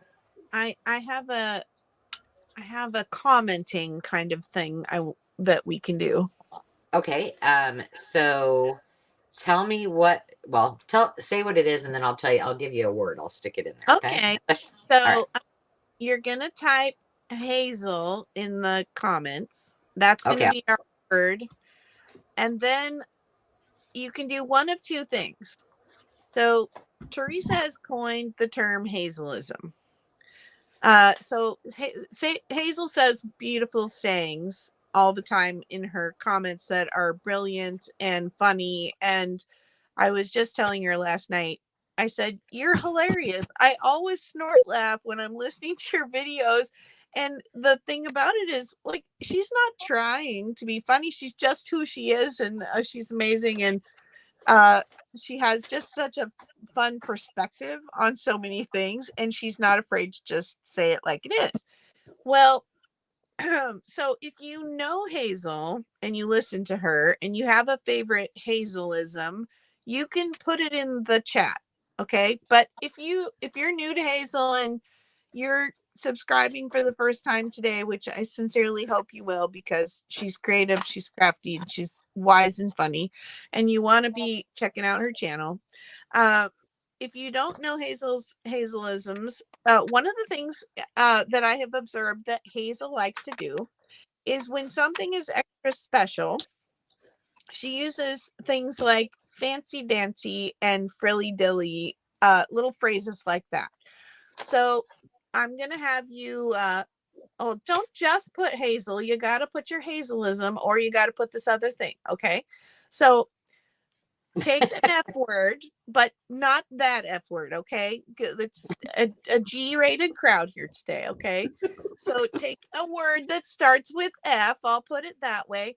And you can, and then make a rhyming word that starts with D, and come up with your own Hazelism, like frankly. Oh, so you're saying F and D, like fancy dancy, but it'll be like, yeah, or frilly dilly, okay. or like I said, frankly dankly. I don't know. That's not very special. Something's dank it's not a good thing, right? I honestly don't know what that means. So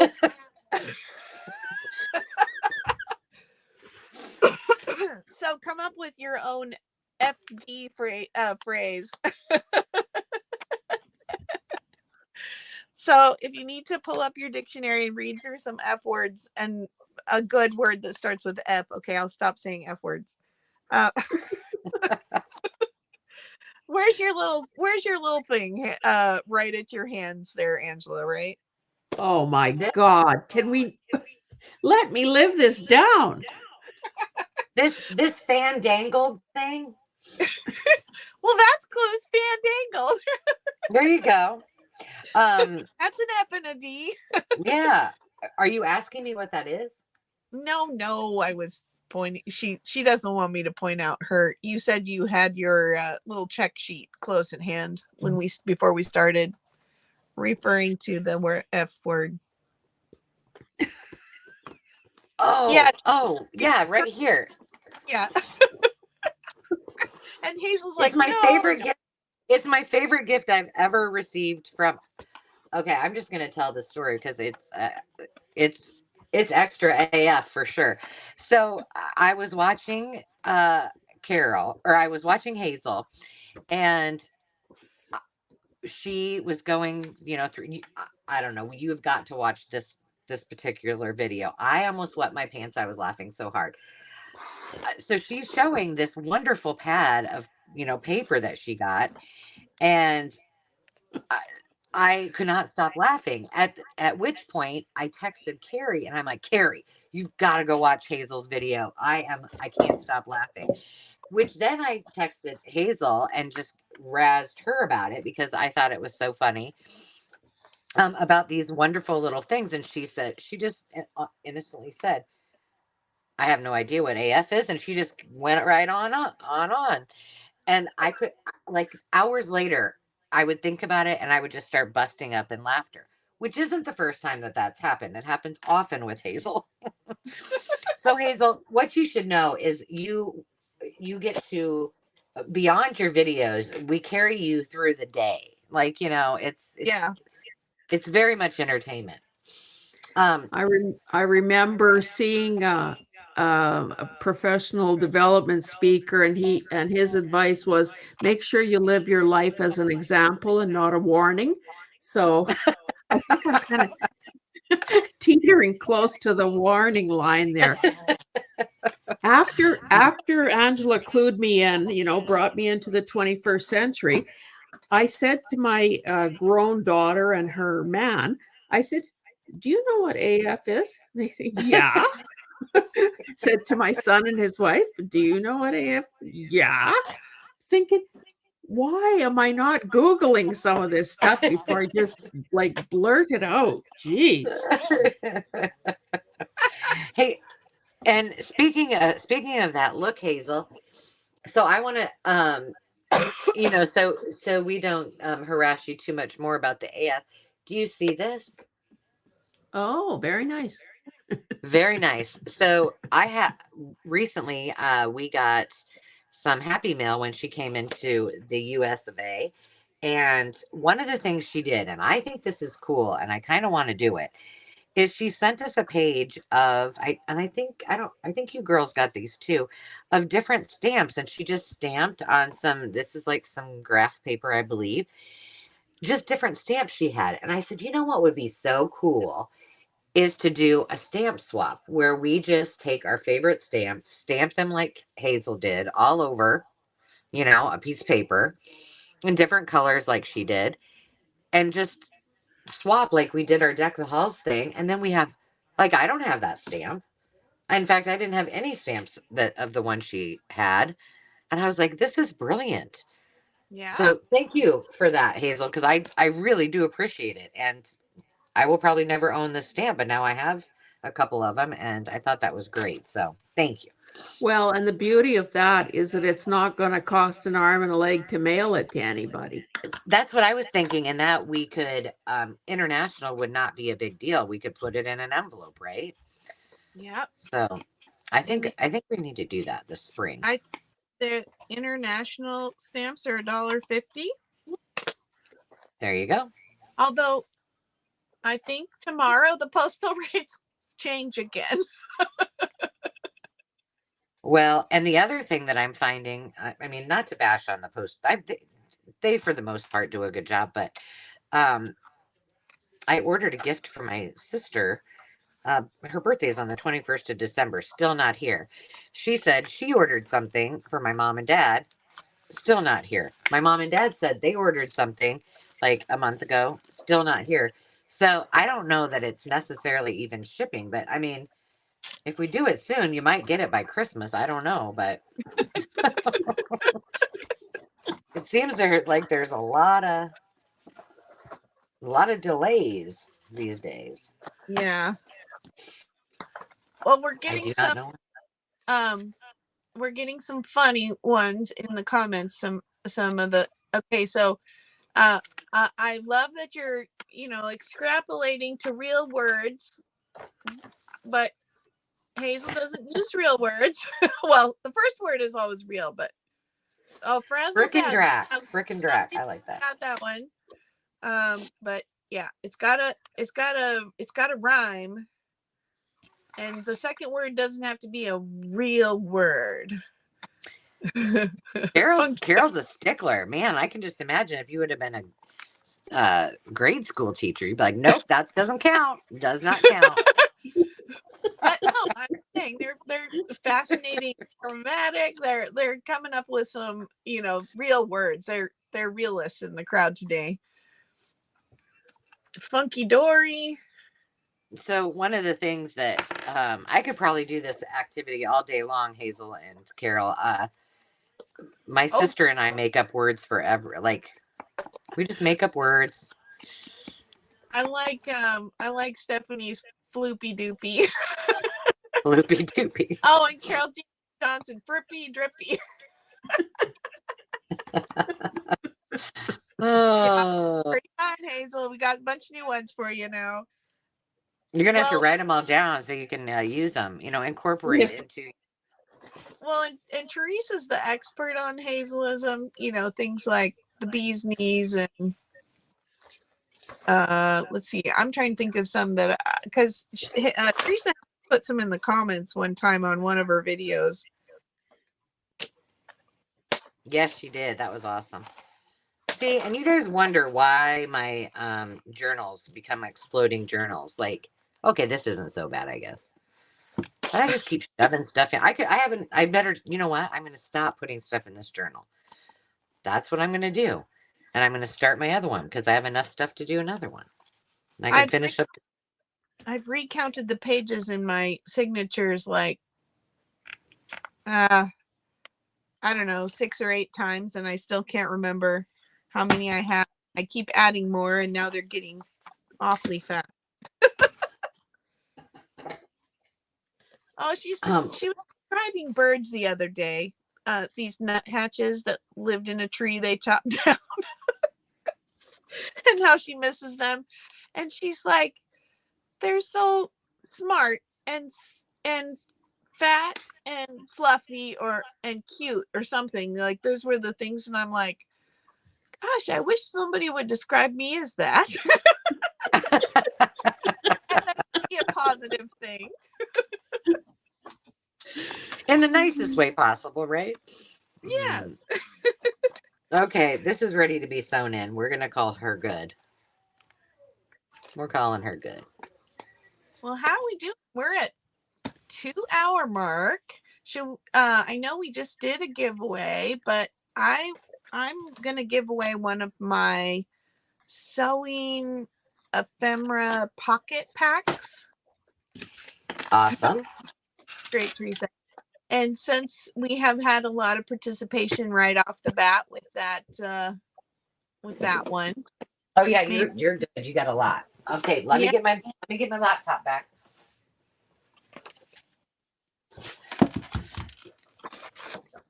I need Grand Central here. Okay. I'm gonna present.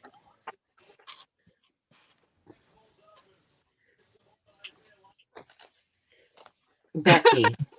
We're seeing your computer on the screen. That's funny. Oh yeah, you sure are. Oh well. Hello. Becky, do you know what information to send to Sandy, right? You've purchased from us before. I didn't put it on the screen, that's why I'm asking, but I will do that in just a minute. Okay. I have Becky's information. Okay, hon. All right, so let me do this right now before there we go. I'm putting it on there now before I draw. All right, so here we go. Here is for Carol's giveaway for the night.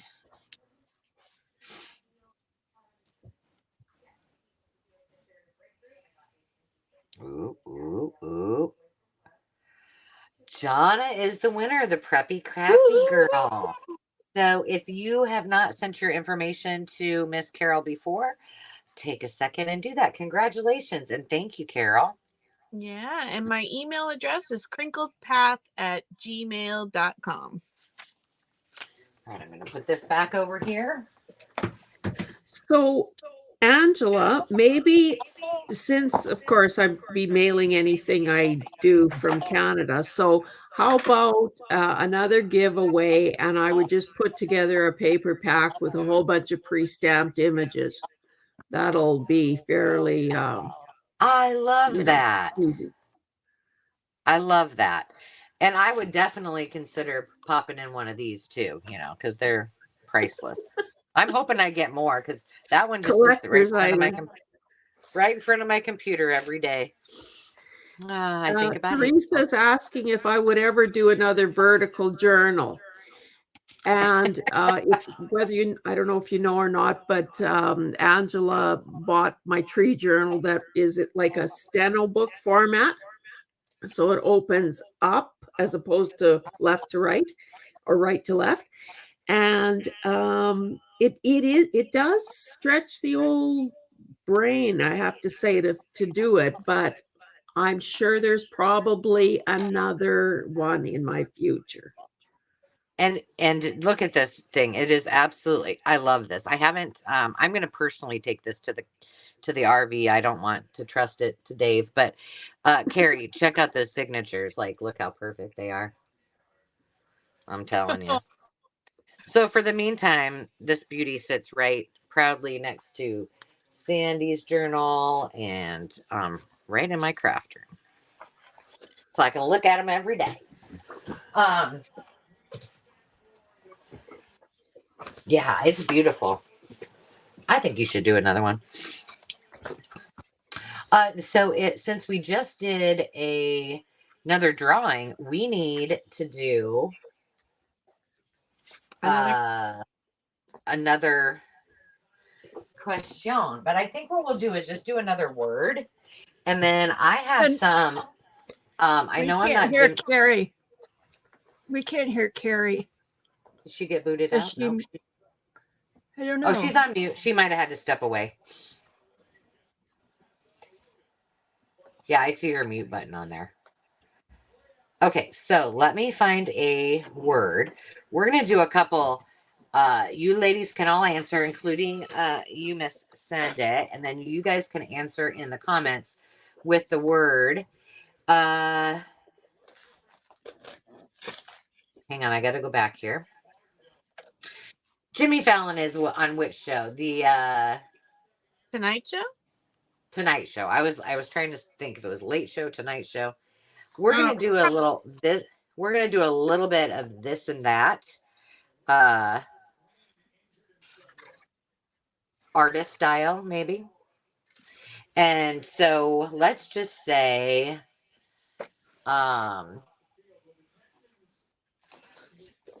the word is going to be. We'll just say Jimmy, because that way it's unique. Okay. So just put your answer in there, starting with Jimmy. But we're gonna start with this or that, and you guys can all answer. Craft themed dreams or nightmares. So if you've ever had a dream that you were living in, your crafting world, were they happy dreams or were they nightmares? Or do you dream about crafting? That's, also a question. I do all the time. And then I wake up and I'm like, what was that I was going to do? All Do you the time. see Carrie's message? Carrie can't She's be. not. She's not on mute. She said. Oh no. You might need to go out and come back in, Carrie. Yep. Thank you. I was just going to go. Yeah, there she went. Okay. I'll watch for her. Okay. I had a dream the other night, and this is, I either have dreams that I cannot get out of my head and they stay with me all day, or I wake up at 3 a.m. and then I watch some YouTube videos to try to help, or a documentary, try to help myself go to sleep. And then the next morning I can't remember, but it was a great one when I had it, right? Well, this one stuck with me, and I told Dave about it because he loves it when I tell him about my dreams, because he's like, man, you are messed up. But I had, now a lot of you guys were in this dream, so this is what's even more crazy about it. But we were at a school and I was teaching, just like I would have been. It was at a school, but it was a business. It was a business thing, and I was teaching with. I know Carol was there, and I think Sandy was. I know, and I think Sandy was there too. It was Sandy or, someone that sounded like Sandy. I don't know. But this girl came in and she's like, oh, I'm getting rid of she was in her class. She's like, I'm getting rid of all of my craft stuff. And I've got it down in the second floor if you want to go check it out. And so I don't know. We took a break and we're like, we're out of here. We're going to check these crafts out. Well, we went down to this floor, and my best friend from growing up, my next door neighbor, Amy, was in there. She was eating lunch in this little quasi craft store. And in there were loads and loads of the most beautiful wallpaper books you've ever seen in your life. And, Dave is always like, if you but get one more wallpaper book and bring that home, I don't know. And so he was cracking up. And so he was cracking up when I was telling him this. And I said, Dave, I would be rich if I could just design those papers that were in my dream. I'm like, they were fantastic. Even the covers. And I was explaining it to him how they were blue and they had this really ornate, design on it. And he's like, you are messed up, girl. You are really messed up. Can we hear you, Carrie? Talking? You sound like you're a million miles away, or I'm just hearing myself echo. Okay, I just muted her and unmuted her just to try it. Did that do anything? She's not unmuted. She's muted right now. Okay, I did not mute her. There, she's unmuted. Aww.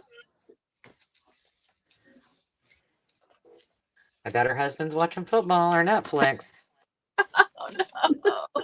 No, I think she cured him of that after the last time. Yeah. Okay, let's see here. Oh, man. Carrie, so sorry.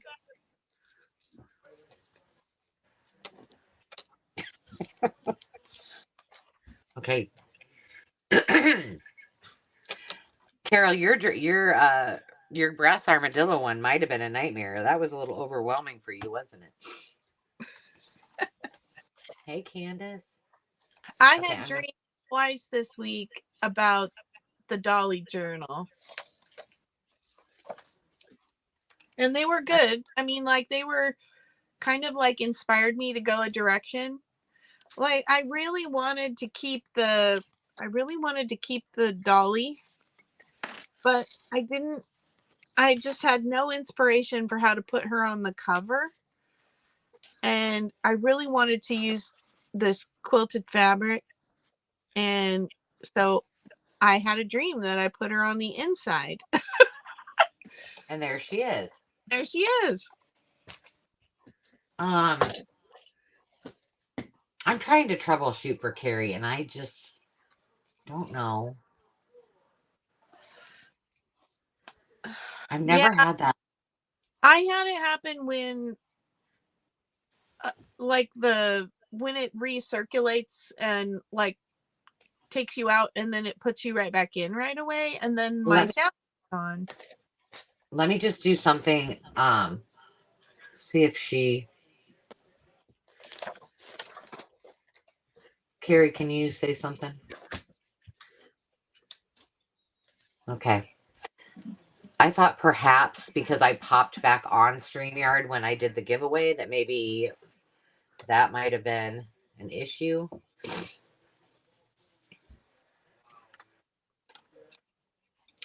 Oh, this is frustrating. Sorry, Lori. Okay, let me think for a second.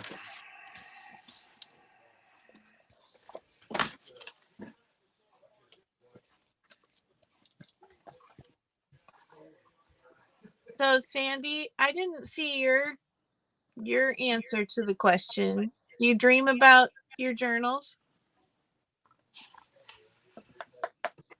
Or crafts? Sometimes I do. I dream they'll never sell. And that I'm happy when I make them, so that's good. But then the nightmare is on the flip side. That's all. Well, you've sold some journals, haven't you? I have, yes. And she just sold one. She just sold another one today. Woohoo! Yeah, actually, it was Saturday last. It was one day last. I think it was Friday after the live sale. Little Miss Ladybug and Bingo are heading out. Oh, that was so cute. So cute. Thank you. I'm just I'm scoring something, so I haven't went away. I'm hoping that miracles happen and Carrie will be back in volume, but she is still typing in the chat and we can still see her screen, so at least there's that. What's your next this or that question? Are you ready for another this or that? Hang on. You still answer it with Jenny. Crafty superstitions or creative rituals? Oh, definitely rituals. I don't know that I have either, really.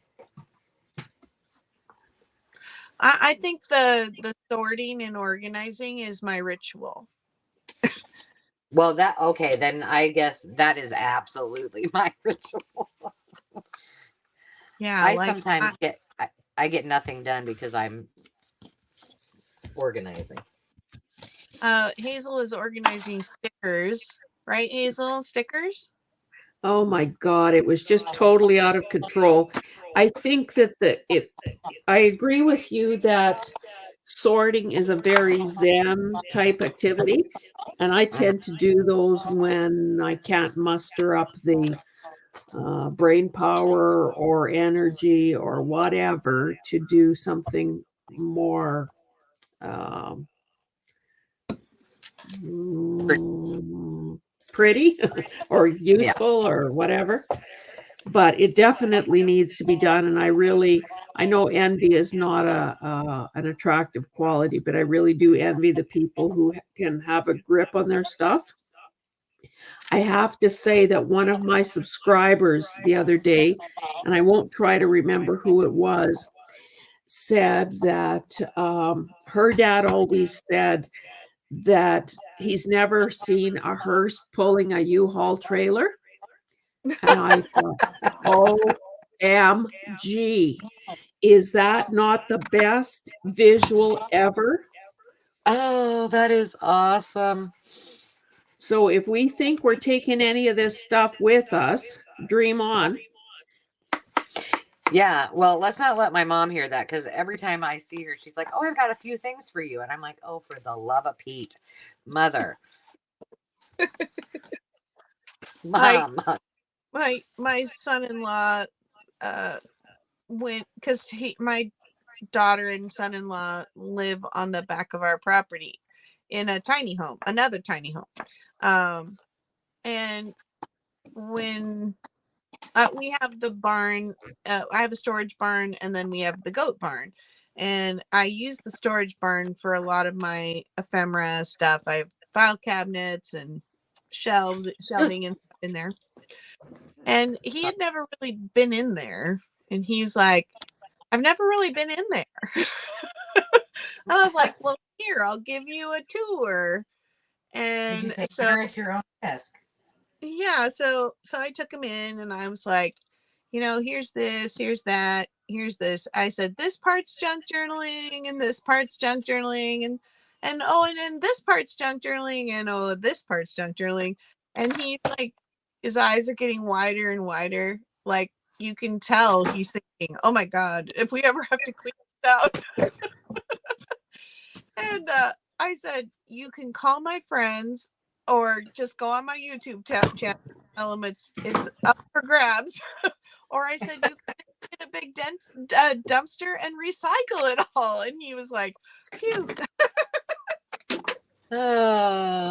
Can anybody hear me? Yes. Yay! Okay, no camera, but I have voice. Y'all watch out. Awesome, thank you.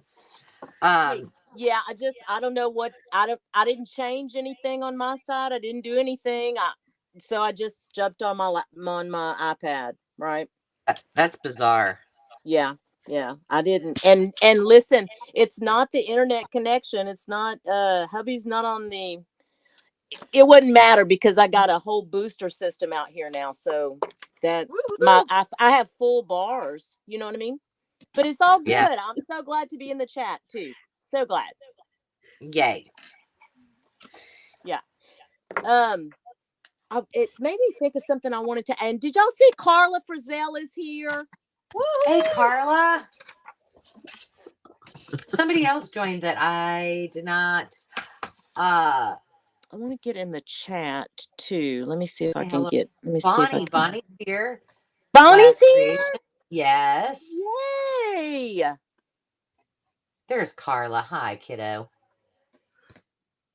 So how many of you in the chat are doing dolly journals? I don't know if Bex is still here. She was on early. Bonnie's doing one. Bonnie's doing one, yeah. Hey, Stephanie wants to know how many signatures we each put in our journals. I did 3. Same here. I did 1. I did 1. 5. 5. How many, Sandy? I did 1, but Hazel did 5. Oh wow, you guys! I overstuffed mine. 1 is plenty. If I did more than that, you guys, it would be like this. Like, here's your journal. It's coming to you like Su- that. Susie Allen said, I love it when Carrie says Carla Frizzell. What, do I say it funny? It's that Alabama twang, I think, that people think I have. I don't think I have an accent, but you know. It's like Carol sent me something the other day. I don't know if y'all seen this meme or not, but it's like a big deal here in Louisiana when people say pecan and some people say pecan. It is not pecan, people, okay? It's, in fact, people here in Louisiana don't even say pecan. They say it like it's just pecan. There's no E in it at all. It's just the letter P and con. P apostrophe con. That's right. I actually think that's how I say it too. Pecan. I know once you, and it's so funny how when we pronounce things, how when we actually think about how we pronounce things, it's like, okay, wait a minute, is that how I pronounce it?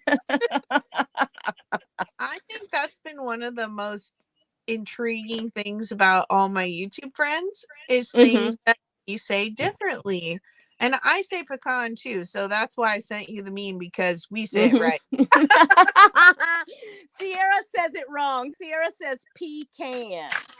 Yeah, I think Meg at Chasing Retro does too. So we'll have to have a Oh, conversation. Carla, you're on the dark side. Carla says pecan too.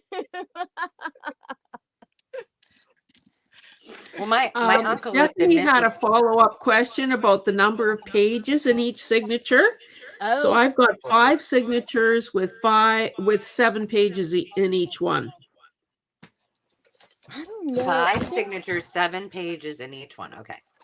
I don't know. I gotta count it right now. I gotta count. I think I have 8. I think I have 8 pages and 3 signatures. Pretty sure. So you've got lots of room to stuff that baby. Yeah. Yeah, I do. And add flips and flaps and. I'm still counting. I need some flips and flaps. I think that would be a really good series. I've seen, of course, you know, people do this all the time, but I've seen other people do it. I love to watch how you fill a junk journal, because for somebody, and I know I'm not new, technically I'm not new, but I still struggle with that. I do. Because I get overwhelmed with, you know, oh, do I I remember this idea and then I forgot about it, and have to go back and watch videos on how to fill a junk journal, corner tucks and pockets and all this kind of stuff that looks so natural for a lot of you guys, right? It just looks like it comes so easy, and for me it takes me a while. It does, you know, and then I think, oh, I should have put this there, and you know, after I'm finished with it, of course. Carrie, the only reason it looks like it comes easily is because we've all slapped ourselves in the forehead saying, oh, damn, I forgot to sew in an envelope. I forgot to make a pocket by sewing two sheets together. So, but you know, Carla in the comments is saying that too. And she's told me that before, and Angela has too. All of you have, you know, you put in your journal what you want, you know. Right. But I'm fascinated by all of the, it's just the creativeness that goes into this community is astounding to me. It really is. So Carrie, I'm like you. In the beginning, I was afraid that I was missing the formula, that I was, there was an oversight of some kind. So Pam at the Paper Outpost, who only has 145,000 subscribers. Correct. Has a checklist that's a freebie that sort of lays out all the things, the components that maybe a person wants to consider. So I think that's a good tool to use in the beginning. I'm going to go grab that. Yeah. Well, and that was my question, is whether you guys follow a formula or not. when you put your journals together, because mine's very loose. Because I might change my mind. But there now, not necessarily to a journal, but there is actually, we kind of dance a fine line, I think. There is actually a formula to design. And Carol, was it your Sunday snippet that you did when you did the little, you know what I'm saying? You know what I'm talking about? Like, there is actually a formula to actually putting together a design layout. Oh, that's for sure. But I think that, you know, there is a educational formula for it, right? We know if any of us have ever done any formal training, but we have to also be very careful not to hinder others. Right. It's good to know, but hinder others or ourselves by getting stuck on that, because it's nice to know that formula, able to it if we stuck. But and I say this, not power. And I ended up getting more anxious because I was like, well, that's not, you know, from what I learned, that's not how I should do it. I think Carol did a great job of explaining that and just saying, you know, almost like train your eye. And know the rules to break the rules. That's right. And then break them all. You know, it's your art. It is your art. I think it's also important to see whose work you really admire and gravitate to. And I can almost bet my bottom dollar, because you girls are very unique individuals with a lot of character and chutzpah. And can I say bodacious broads? Yes, for sure. We're talking about Dolly Parton right now. You know, she's the reason we're here.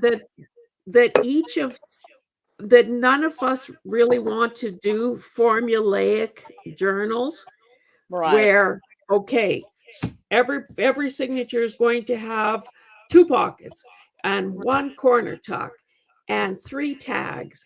Like, if we want to have that kind of regimentation and rules to follow, we might as well stay in the workplace. Like, and give up our freedom? I don't think so. Right. Well, and it's still, you know, for many of it, for all of us actually for maybe not for Carrie yet, but it's our business too, whether we say that ever or not. We do have a business element of it, right? But when we start doing it like a formula, then it's a business, right? Then it's not fun anymore. So you're right, Hazel. The ability to just be different and do it. I love both Hazel and Sandy's styles. I don't think I could ever emulate it, but it is fascinating to me. And I would never try. I'd rather just buy their journals, right? But yeah, and that's a very good point, I think, Angela, because there are so many different styles out there that I love, but I have no desire, if that makes sense, to attempt to do them. Yeah, because does that make sense? Absolutely, because I'd rather just own that beauty. It's like it's like going to a museum and seeing a Monet or, you know, a Van Gogh or whatever, and just stand there and go, I am going to go home and I am going to make that exact same thing, and then fail like you've never failed before, because there's no way that you can, you know, replicate the masters. And so it would be better to pick up that Van Gogh or that Monet, probably a copy of a print of a, you know, something that we could afford, right? But it's better to own something like that and just admire it, in my opinion. But hey, I'm seeing Candace in the chat here. Candy Cane Creates. If y'all have not seen her little craft space, Jelly, go. Oh, wait a minute. Did she do an unveiling? No, not we'll yet. Have to go. She gave that bookcase behind her. I was like, oh yeah, what? That's beautiful, isn't it? It was gorgeous. All those Reader's Digest. It's so neat and Candace, you got it going on, girl. That was beautiful.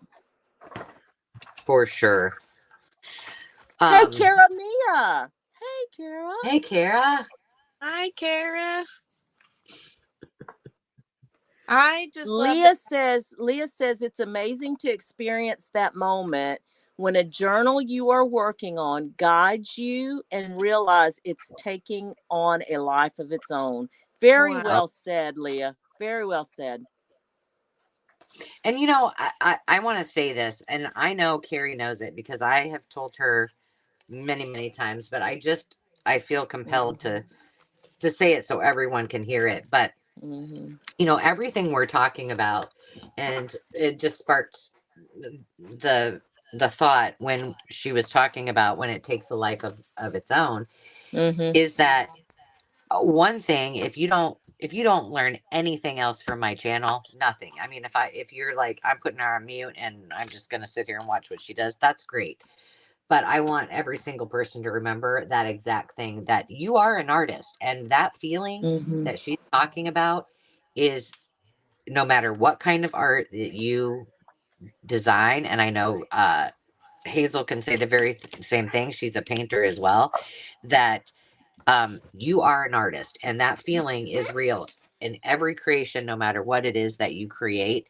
And so call yourself an artist, because you are, and your work's important, whether it's your mental mindset, like we talked about, whether it's just for an escapism because you just need a break, or whether it's that you want to do this for business, or for you know, to celebrate others and to gift things to them. You are an artist, and the world is you hold the paintbrush, and that is your gift. Color outside those lines and rock it. Yeah. And I that is for me. And this is seriously, I never, ever, ever thought of myself as artistic. That's the God's honest truth. From the time I was finger painting on, I just never, I was never drawn to it. Never felt any kind of rush from it. Even playing with Play-Doh, y'all, just never did until I started. Now, I was always drawn to paper and fonts and things like that. Don't get me wrong. That's always been in the background. But whenever I actually started this journey of junk journaling and the freedom that came with it, and then I got that affirmation from the Carlas of the world, Hazels and Angela, and all of you folks telling me you're an artist. It's just as simple as that. And even though it's still kind of hard for me to, look at my stuff as art, slowly I am appreciating what I am creating. And that is a feeling that at 55 years old, I'm just feeling this. Y'all, if I would have been 20 and been able to feel this, I would be the next Monet by now. That's right. See, you got this, girl. You got a lot of life ahead of you. Lots of life ahead of you. Yeah. It's amazing. It's amazing. It really is very, well, and like Angela's saying, whether it's just recreational or it is your business or whatever it is you're doing it for, the feeling that you get from creating is one that you cannot describe, and one that no one should be able to take away. Amen, sister. Yeah. Love that. I have two quick things to add to that. I think we have to also be patient with ourselves when as we go through the ugly phase, because with pretty well every creative endeavor, there's a point where you think, oh my goodness, I just wasted how many hours and supplies and whatnot, but persevere through that. And it'll either turn out fine, or you will have learned something in the process. So that's a bonus. Yeah. And the other thing I just wanted to add, when to Carrie's point about, when a person started, that's why Sierra is one of my favorite subscribers, because she's young, she's juggling, a house full of boys, and yet she's wise enough to have carved out time to be creative and nurture her creative side. And she's going to have, that many more years under her belt of having looked after herself too, not just her family. Yeah. So That's right. And what do they say, Hazel? Put your mask on first before helping others. And whether Sierra knows it or not, she's helping those kids by having a little mental break for sure. Well, Yeah. So and did good for you. I see the journal she made me? Oh my gosh. Yes, it's I did. beautiful. I did. Yeah. It is And beautiful. her mother-in-law painted a journaling card to put in there. Her son does, he likes bushcraft. He makes handles for utensils. He makes, he whittles. He does all kinds of wood stuff. And he's only 12, and he made the tag on my journal. I know. I I know, saw that it. is so It's cool. but It was just giving neat. those kids that outlet, even that's really cool. Yeah. Yeah, and I said this before. I know some of you have heard it, but I'll really quickly say that my kids have grown up obviously with, a paintbrush in their hands, and they loved it, right? In my craft room. Mm-hmm. They went to school. They got to be in about third or fourth grade, I think. And the kids came home, both of them in different, couple years apart, and said, "I don't like art anymore." And Oh. tell a mom who's been, fostering that love for how many years. And Landon was the first to say it, and he said, "Mom, we don't get to do what we want. We have to Right. follow they had to follow the formula." And Mm. that was heartbreaking. And then both of them picked it back up when they were in high school, and they were taking woodworking and all of those classes, and could do their own exploration of what art was to them, and loved it. But man, we take away so much from ourselves and our children as we get older and know more, right? Instead of just embracing the beauty and the mess, if you will, Yeah. and Yeah. I having think. fun with Yeah. I that think art. that is along the same lines as Hazel's saying, because I know I'm my worst critic. I mean, and everybody, y'all all tell me that, but believe me, I know. Give yourself some grace. And I heard this saying recently, and it went something like, the people that are the hardest on themselves are the ones who give more grace to others than they do themselves. Oh, you would be a perfect example of that. Mm-hmm. Mm-hmm. Absolutely. Yeah. Mm-hmm. Because I just don't, I don't know why that is, but it struck a chord with me. It really did. So I'm but you are right. So I love the positive affirmation that I get from all of you. And that's a part of being part of this community. It's such a sharing space. It's like you want to give your ideas to other people that will take it. Yeah. But you can't have my fabric stash. You can't have that. We need your honey's number though, because if we're like Carol, we need to be able to help the family out afterwards. Yeah.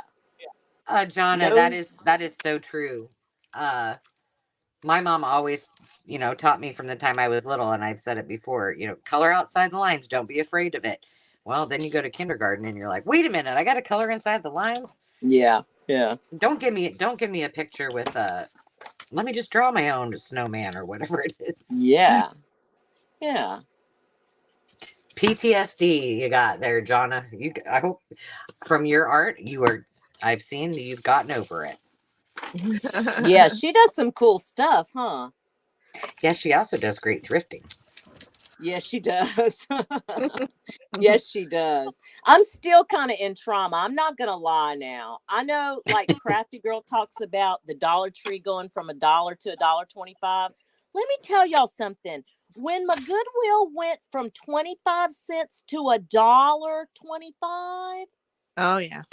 For books, I'm still a little miffed about that. Welcome to California. Oh my gosh. But I am thankful because I know a lot of y'all out there are still paying a lot more than that. But y'all, that was a little much. I'm sorry. You know what is shocking to me? Because, and I guess it was kind of a come to Jesus for me, as I was like, I have become the cheapest person I have ever met in my life, because I have not been to a Hobby Lobby, a Joann's, a Michael's in forever.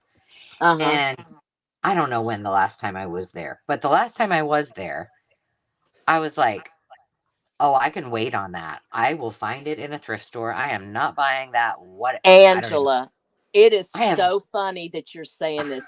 Let me just tell you, last week before last, I'm sorry, because last week was a blur, but week before last, I'm like you, I just don't get there that often. But I had an occasion to go into Hobby Lobby, and I was looking for just a stem, just like a little flower stem. I had a particular area I wanted to just put a stem anyway.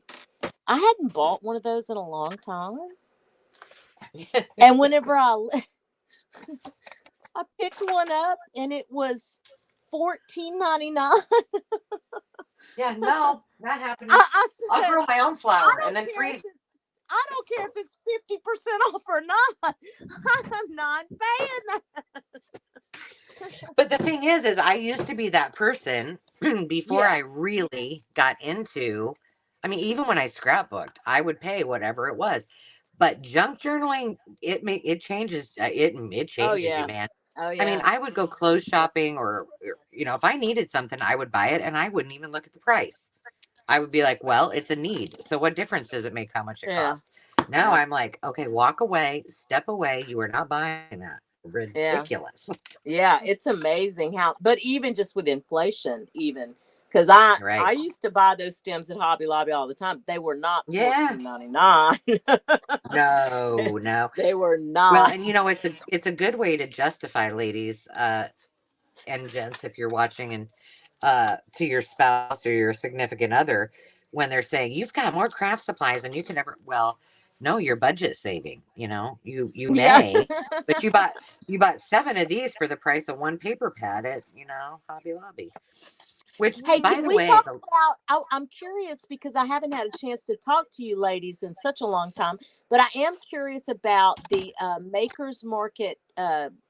Is it a craft and? It's not a craft and chat. It's a craft camp. What are you guys doing? What's the plan? Oh, that I like that better. It's the crafty camp sleepover. No, we're going to test this. We're doing our first retreat. Okay. And it's going to be very, very casual. So in the future, we may do, and we hope to reach out to other creators that might want to. It might eventually be something that is a paid retreat where we actually have virtual courses. We'll do some of that on this, but these will be free. So just put that back in, in the back of your mind, whether it's somebody that's, a paper crafter or somebody who wants to, like I've hinted very strongly that I want to learn how to do ribbon or silk embroidery. And I know somebody named Hazel who knows how to do that, just something different, even if it's somebody to like, maybe show me how, if I want to sign up for a crochet class down the road. But for this one, it's just whatever we're working on. We're just going to get together. We'll have a couple, folks that will be showing us a couple of things and how to do them, just only for us. So we're just going to have a good time, test it out, hear from you guys what you want to see, what things you would like, what you don't like, and just, test the waters. But, I'm putting my money where my mouth is. Well, maybe it's not money, but I'm following through with what I said. And that is that, yes, it's a place for all of us to support small businesses and creators to be able to sell and show their goods. But more importantly, it's a place for us to build community. And that is, one of our big goals for the year. And that kind of community is important. So we're doing that February 10th. And Carol and I need to have a strategy meeting about that, but we're not doing that until after she is actually retired. And then we're going to get all the details together. So we've got a lot of people who are interested. If you aren't on the Makers Market, hop over there and just join. It's free to join, and it's a great place. There's the community tab. You can chat about. I want to see more people sharing their artwork in the show and tell tab or chat.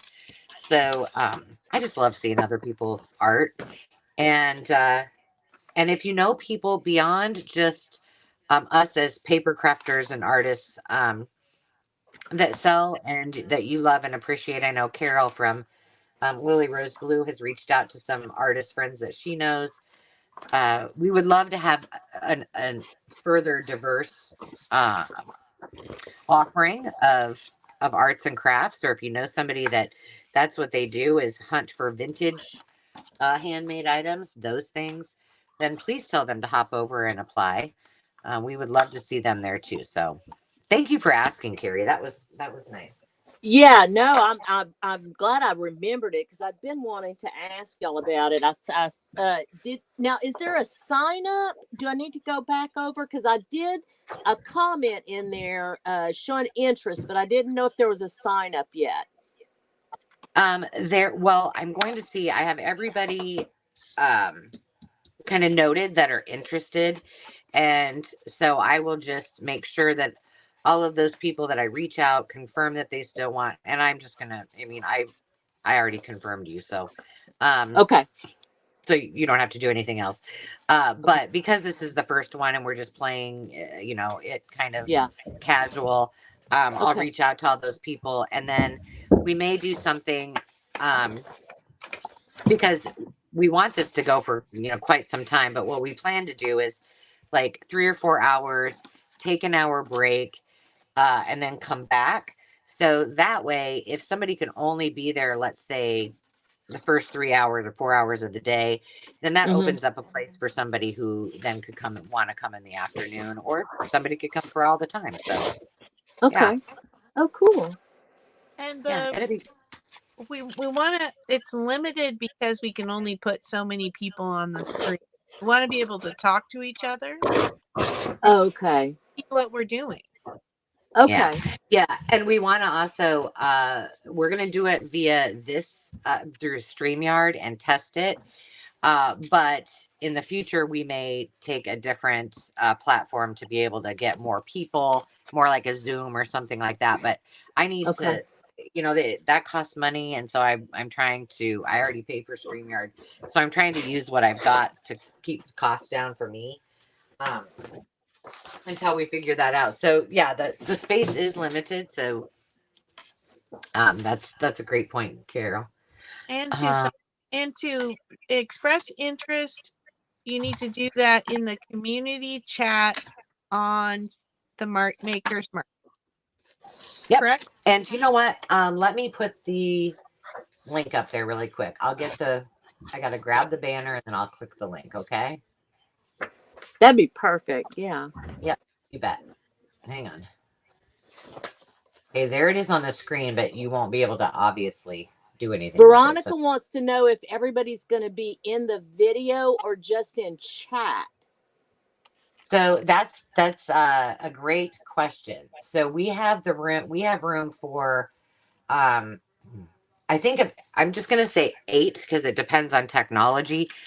8 people that can physically show their hands, just like the 4 of us are doing tonight. But the ability to be in the chat really is not limited. That's a great question. We'd like to be on screen and talking, but if there's somebody who just wants to hang out in the chat, we'll certainly make space for that. Does that answer the question thoroughly? I'm an over clarifier, if you didn't know. And I just give you enough for me to make you ask more questions, apparently. That's why we make a good team, Angela. That is right. That is right. We play to each other's strengths for sure. That's right. You know, it's probably time to do another giveaway. So Hazel has a giveaway, and she's going to be mailing something. And I really do think we need to. Well, Hazel's going to test out the stamp theory and see how it works. But I think we need to do it this spring. So I'm going to go get my laptop once again.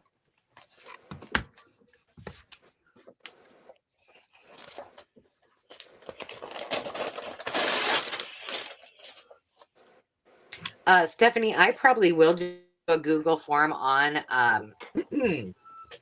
on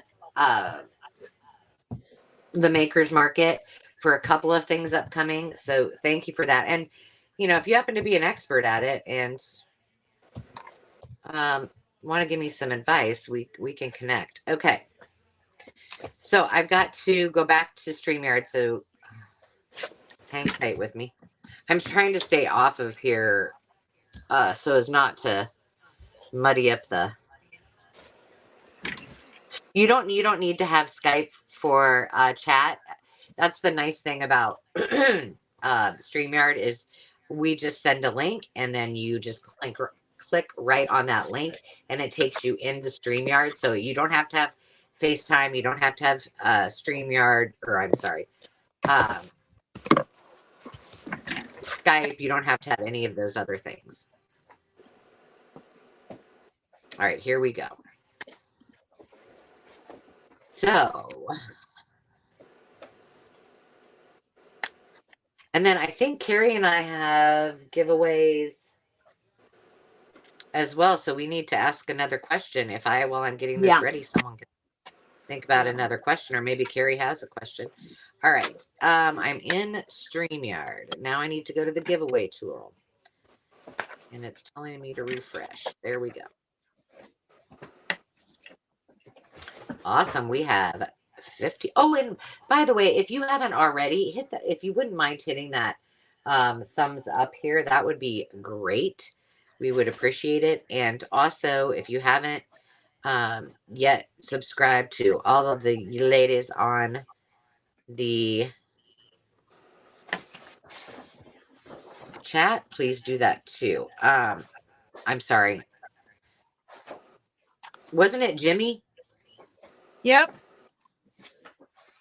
This darn thing. All right, if you already typed in the word Jimmy, please do so again. And I'll give you a second. All you need is to type in that word Jimmy. Thank you. It just does not want to cooperate with us tonight. Here's what I'm going to do. I'm going to present my screen, and you guys can see everybody answering with Jimmy.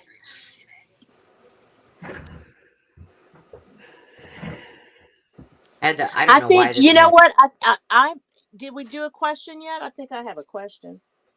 Not yet, but just yes, keep your question, and I'm gonna and think of a word you want me to put in there. Okay. Okay. So here we go. We are gonna draw. There we go. And the winner of Miss Hazel's giveaway tonight will be Terry Habel.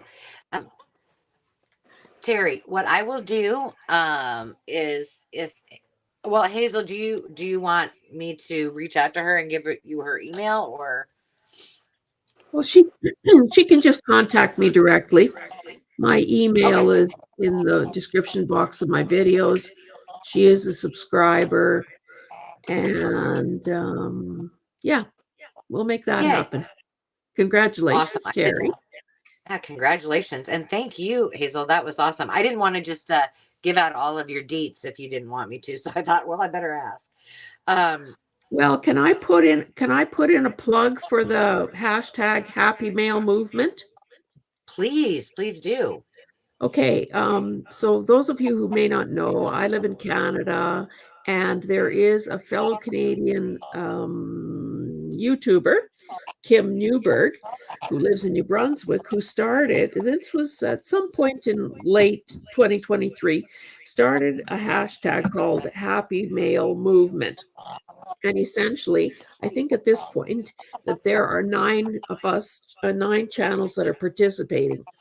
So the idea is that if you send an envelope, something just big enough to require only one postage stamp, if you send it to any or all of the participating channels, you will get an envelope in return from whoever you send it to. So I see that some of the people in this chat are people who have sent me stuff and have received stuff. And hey, I might start including some of those stamped things in that as well. And all you have to do is watch either my intro video or Kim Newberg's to find out all about it. Sandy has sent me something. Teresa has sent me something. Denise Garcia. So it's really very nice to get an envelope that hasn't cost somebody an arm and a leg rather than a MasterCard bill in the mail. So do it. Do it. Do it. Just do it. In the words of Michael Jordan and our friends at Nike. Thank you. Yeah. I'm sorry. I should have remembered to have you do that. My apologies. Also, Carrie, I'm going to ask for your question and your word in just a second. Okay.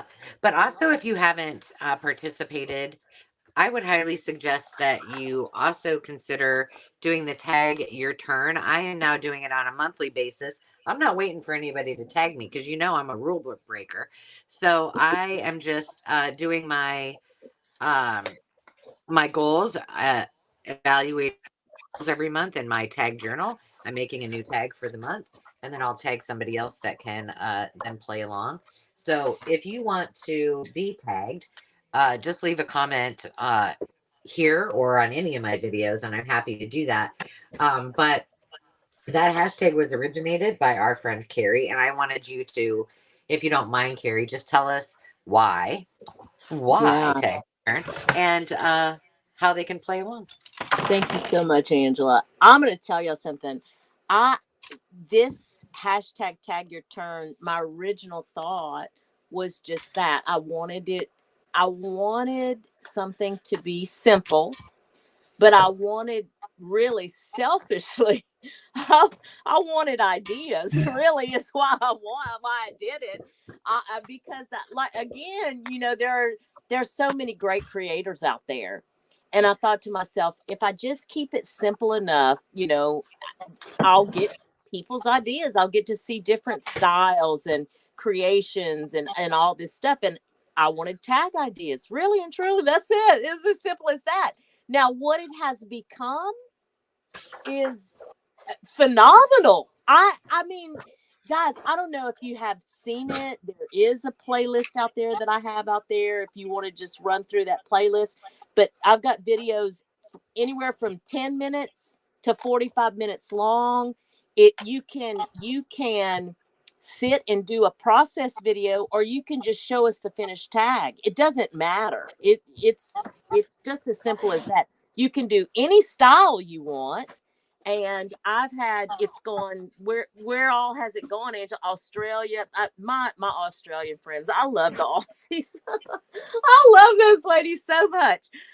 Canada, I mean, Hazel's participated. There just been and what is so unique about this is that I'm now being introduced to creators who have never even popped up on my YouTube feed. Because it's that butterfly effect where somebody knows somebody else. And I'm telling you, I've just never even been introduced or seen these folks. And now I'm subscribing. It's growing my artistic feed in a way that I don't know if it would have if I had not done this hashtag. So I'm really, it's really exciting. It's fun to see how things travel like that, and some simple concept just taking on a hold and growing like that. It's just incredible. We're very proud of you, Carrie. Thank you so much, y'all. Thank y'all for and Angela, and it's fun, Angela, and it's really fun to participate. Yeah, but when Angela, and I would encourage you guys, if you guys haven't seen Angela's video, her Kismet video about how she's doing this hashtag every month now. She's created a journal. She's doing her hashtag every month. She's, tagging somebody else every month. Just the it's really a good video to watch. I'm gonna go see if I can grab that, Angela, and put it in the comments, because that was really it's a testament to how, like Carol's saying, to just how things can just happen. It's out of your control. When something is meant to be, it will be. And this is proof positive of that. I mean, truly. Yeah. And can I just put in a plug for Carrie's other invention, hashtag Junk Journal Vision Board? Thank you. That is another really awesome thing. And since we have just, we're still in our first month of a new year, it's not at all too late to jump on the bandwagon with that as well. Yeah. I feel a little guilty that my video regarding it is, I think I taped it this morning, so it'll be appearing next week, but it's really a very, it stretches you, it pushes you to think about what your intentions are, what your goals are, how you might get there. And I think there are a lot of us that believe that once we tell the universe what our deepest desires are, the universe conspires to make them happen. So I think it's fun, but it's also very powerful. And just to show you that, sometimes we're in different parts of the planet, we are sharing similar thoughts. Both Carrie and I, without having talked about it to each other, did videos saying that instead of using a calendar this year, we're going to use a dedicated journal to document our vision board. So I strongly suggest you check out her video and see, add it to your to-do list. Let's just put it that way. Thank you, Hazel. Yeah, it's not, what's so funny is whether you call it a vision board or you call it a journal, the concept is really the same. There's something in the power, or there's something powerful rather, about writing it down instead of just thinking it, that forces you in a good way most of the time, like Hazel's saying, stretches you in the most positive way to not only commit to it, but your intention is there. It's in black and white in front of you. And for me, the whole reason that I did the monthly vision board was because I as a personality have to break things down in smaller bites. I love the yearly. You do it the way you want to do it. It doesn't, we all can do whatever works for you, works for you. For me, I love the annual look at things. And this is where I want my year to take me, that's great. But for me, especially because I started the YouTube channel and I get overwhelmed pretty easily. I really do. And when I do get overwhelmed, I usually have to take a step back and break things down in smaller bites. And that was what the monthly Junk Journal Vision Board did for me. So now my intentions are very focused in increments that I can achieve, that I can look at and not be so overwhelmed. So I appreciate that plug, Hazel. Thank you very much. And I would just like to add, Carrie, I really appreciate that that you did this, and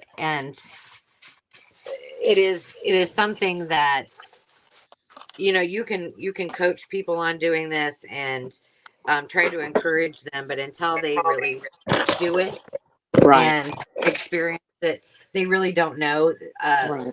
the effects that both you and Hazel had talked about. But I would Mm-hmm. also say, if it overwhelms you or scares you in any way, the way in which one person does a vision board, you do it your way. Right. So, if it's maybe you write it down on a piece of paper and look at it every day and just talk Mm-hmm. through, what are your steps? If it's I am a huge proponent of mind mapping, and I know Hazel does mind mapping too. Um, if that works for you, if it's Right. simply having a whiteboard with 5 things on it, or you draw a picture of 10 things. um there is something cathartic about doing a vision board where you're cutting things out, and I hope that you guys check out both of their channels and watch them do it, because I think that's therapy in itself, and it almost is like you're manifesting it just through putting those pieces, gluing those things that you have picked out onto paper.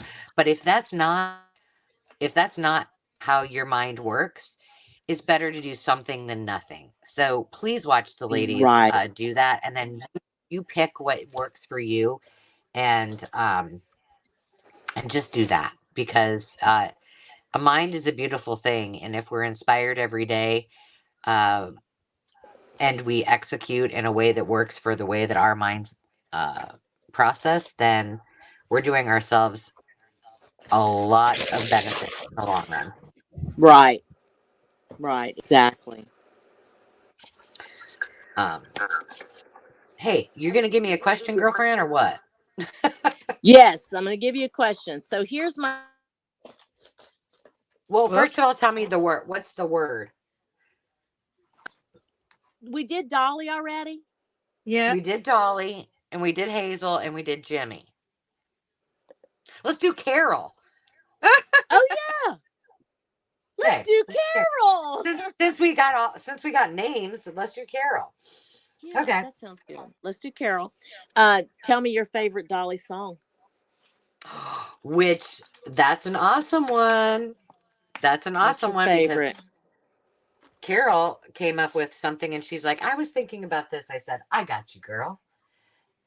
We're Mm-hmm. gonna do. We're gonna do. It's not a this or that, Uh-huh. but it is. Hang on, I've got to get to it. Where'd it go? Where'd it go? Where'd it go? It's finished this song lyrics. Oh wow. Okay. So answer starting with Carol and your favorite. And then now you can't use Google, Carol said. She's the rule follower she executes the rules on games. And she says you cannot use Google. So it has to be first thing that comes to your mind. I'll make I'll make it easy for you. Anyone that feels like chiming in the song is fine. Finish these song lyrics. Carrie, you know this one. Just go with it with me.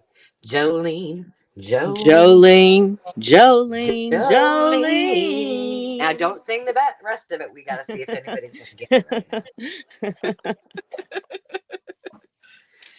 I know. They asked me to, be on the Oscars this year, and I turned them down. Do you guys see me playing with this thing over and over? Listen, let me This is tell from y'all something Hazel. about my song voice.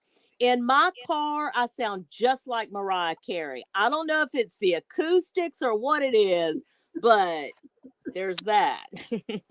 There's that. Dave and I say that we have the most beautiful voices when we're in the car, and that we should probably be dancing on whatever that show is called. I don't watch it, but Dancing with the Stars, right? Yeah. David doesn't give very many channels when he's at our house in Omaha, so he watches Dancing in the Stars, which cracks me up. Yeah, so we're the greatest dancers and singers in the vehicle. Absolutely. Absolutely.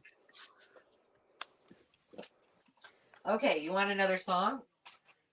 Well, did Yep. anybody put the next lyrics in? Well, No, but I'm not going to tell you. Please don't take my man, Stephanie said. Well, please don't take him just because you can. Oh. You're And you know close, you what? guys. Listen, you know what Carrie says? Carrie says you can have him because that That's right. It we says right ain't there. dealing with all But that mess. okay, No, you guys are close. But she is begging you, you please don't take my man. She's begging. begging. Mm-hmm. Okay. This is ridiculous. I don't know if this is a good idea because Carol has a good singing voice. I do not. But she doesn't have the list. I'm busy. So therefore, Coughing now. okay. Well, I'll just go with it, All of you watching on the replay, I it's know. okay. I'll be on YouTube. I'll be here tomorrow. Dun-dun-dun. Dun-dun-dun. Here Okay. you come again. I don't know how that song goes. Just when I begun to get myself together. I should have Dave come in here because he's a really good singer. Hang on, I'm gonna hold on. Let's see if they'll do it. Oh wait, I have the song Hey. lyrics. Actually, no, I printed those song lyrics out. Actually, you know why? Because they're in one of my pages of my junk journal. Here you go again. Yeah, Here hold you on. go again. But I'm totally off key, off everything. But so if you Let don't me get see. it, Here you go again. Let's see if I can find it. Yeah, here you come again. Just when I begun to get myself together. yep. See, we should be probably producing a record there, Carrie. Well, that's what I'm thinking. I don't know why, how much you want it? What line do you want to start at? I don't know which one. That's it. Okay. So you're supposed to finish the lyrics of the line that I Okay. just Here you come butchered. again. Just when I begun to get myself together. There you go. Thank you. That was much better than mine. Okay. I don't know about that, but thank you. You're welcome. I'm waiting for my Grammy. I'll see what I can do with this. I'm trying to decide what I should work on. Oh, by the way, Stephanie, I did count my pages. I think there were 19 or 20, but I lost count. But I just have one signature in that journal. This one still needs some more, but And I have 12 pages in my signatures. but I only have one. You have a few more, right? I have 3, yeah. Yeah, okay. Where the heck did this come from? How are we doing? Are we doing on the Carol answer? Yeah, we're good, doing good there. Okay. So I know it's only 5 days, but for those of you who are here on the chat, if you still want to send a postcard to win the Dolly Journal I'm making, you probably, if you're in the contiguous 50 states, it'll probably get here by Saturday, and I'll count it and throw it in the bucket if it gets here by next Saturday. And the drawing's on Sunday. I'm giving away the journal that I'm making in front of your very eyes. And I'm giving away a second prize of a $25 gift card. And it won't hurt my feelings if the first person who wins is like, I want the gift card. Fat chance. What if they're international? Well, then they can be in the drawing for the gift card, but I don't think that a postcard's going to get here in time for the drawing from somewhere international, unfortunately, at this point. Well, you never know. In this time of the world, it may get there faster that way than it would to get from my house to your house. Yeah. Well, and it might come in one piece. Oh, which you might be happy to know, Angela, your package came today and it's in one piece. Well, that's fantastic because I only mailed it. Okay, I'm not even going to say when I mailed it because I don't remember, but it was sometime this week.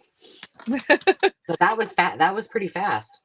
And I got another one that doesn't have a return address on, so it just came, literally right before I started this video, so I haven't got to open it yet. Fun. I'm looking for another piece of paper. And I know everybody wants to send extras, but but please just send a postcard.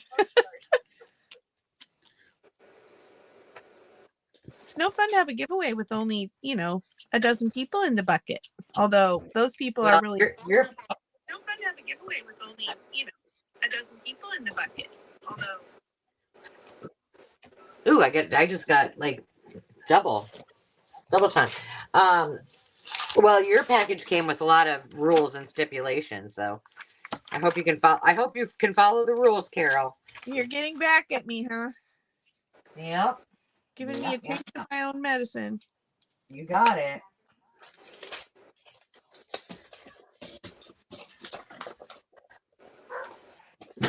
Oh. I'm just trying to, you know what? One of the hardest things for me about putting journals together is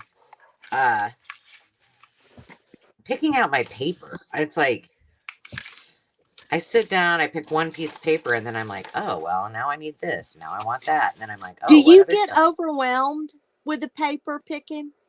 I don't get overwhelmed, but I'm just like, Angela, just get the whole stack of paper out and slam them in there instead of getting up every 10 seconds and rethinking Okay, it. so I have this question for all three of you. This is the question I have. When you this is one of the hardest parts for me, or not the hardest part. This is the part I hate the most, I think. It's after it's all said and done, putting up all the stuff that you didn't use. Oh, you nailed it. You know what? There's a lot of times when those things go right into a bundle of things that I'm going to bring to the maker or to the live sales because I'm like, not putting it away. Yeah, I'm telling you, the that's like worse than folding socks. Yeah.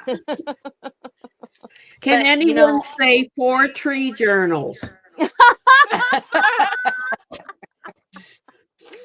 love it, Hazel. Oh, just gosh. keep making journals till the stuff goes away. Oh, yeah, that's funny. But for me, picking it's not necessarily picking the let's say scrapbook paper or pattern paper where I get, and I won't say I get overwhelmed. It's not that I get overwhelmed. It's just that maybe I have so much of it. It's the book pages. Because like I'm thinking to myself, oh wait, I remember this page. Where was it? Oh, let me grab it, and then I'll start going through that book, and I'll find like 15 pages that I want to use, and I'm like, you can't use 15 pages in an 8, page signature. Right. Well, I kind of limit myself on my craft room tour video. Right next to me on my right is that vintage three-tiered cart. And so I limit myself to the papers like dictionary page and things like that out of those. And that's it. Or the ones that are in out where our TV is that I did on last year's thing that are like bigger pieces, like my vintage ledger or the doily placemats or things that are too big for me to keep in here. And that's it. If I start, and the things obviously that are on my shelf that are in books, but if I start going to my stash of other books, which I could easily do, it's like going into the abyss. I might never come out. And it's not, that's my storage room. It's a scary place in there. I don't need to be spending any more time than I need to, right? Well, like for this journal, I picked 3 children's books and 2 paper collection pads, and then I think I ended up pulling a couple pages from my loose paper stuff. I grabbed a doily, I grabbed an envelope, but everything that I started with fit in my folder as far as the pages and paper. And then here's where I want variety, and I want to have a collection of things to pull from. So I have this little drawer system here on the side. It's not actually a drawer, it's a shelf. And I don't know that I can scoot it over into the camera.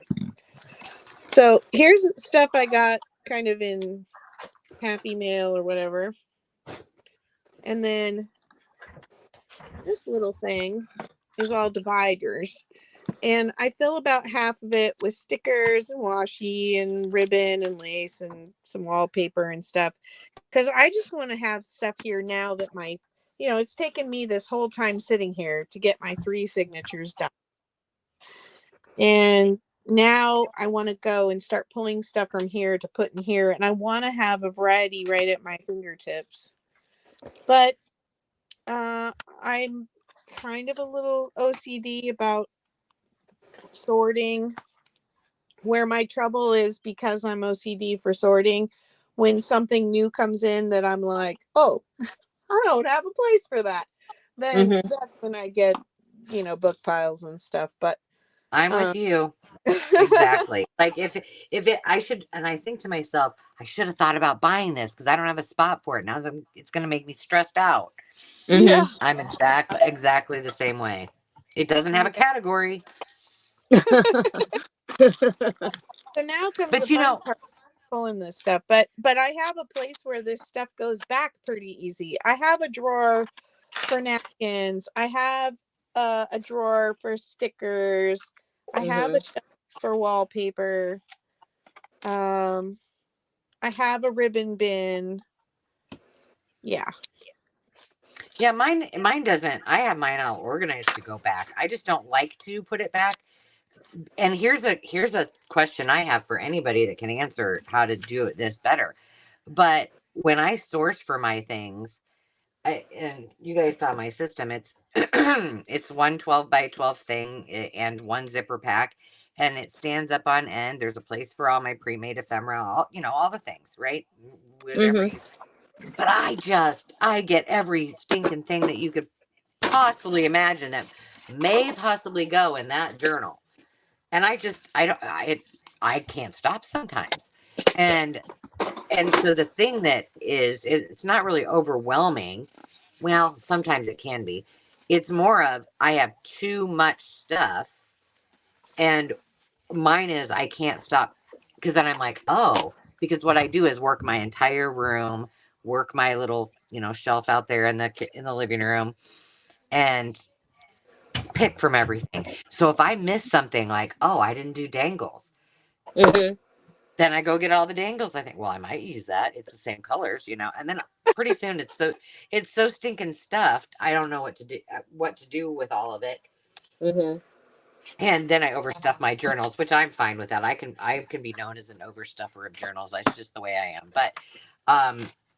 But then that's what's not fun about putting it all back, is that it's like I should have learned better, and I was pretty good about keeping my room clean. But when my mom said, if you get it out, you better put it back. Well, you've got to put it back. Okay, well, I didn't learn that lesson real well, I guess. But Hazel, I don't know that I've ever heard you talk specifics about your craft area, your craft space. Are you like in a room in the house? Are you in the basement? Like what is your craft space like?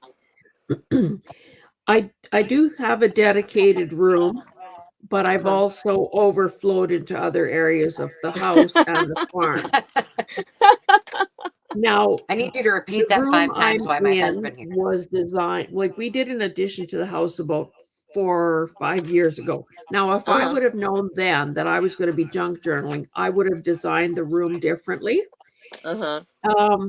So I feel like I'm I constantly modifying, rearranging.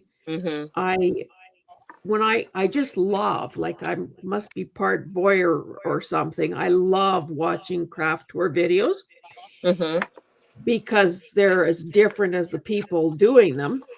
Yeah. And of course I can admire the ones that are all, pristine and white and everything matches. Yeah. But that's not me, because I'm a little on the cheap side. I would much rather work in some antiques that I got at auction or inherited rather than, something made of particle board from IKEA. So I don't know. I keep thinking that one day I'll do a craft room tour. It hasn't happened. I don't know how people actually do those transformations where they take everything out of the room and start from scratch. I think I'd have to, hang up or put my YouTube channel on vacation mode or something to get that done. It's always See, I'm totally coming. I'm it's coming in to a see state you. of flux. I And I also believe in feng shui.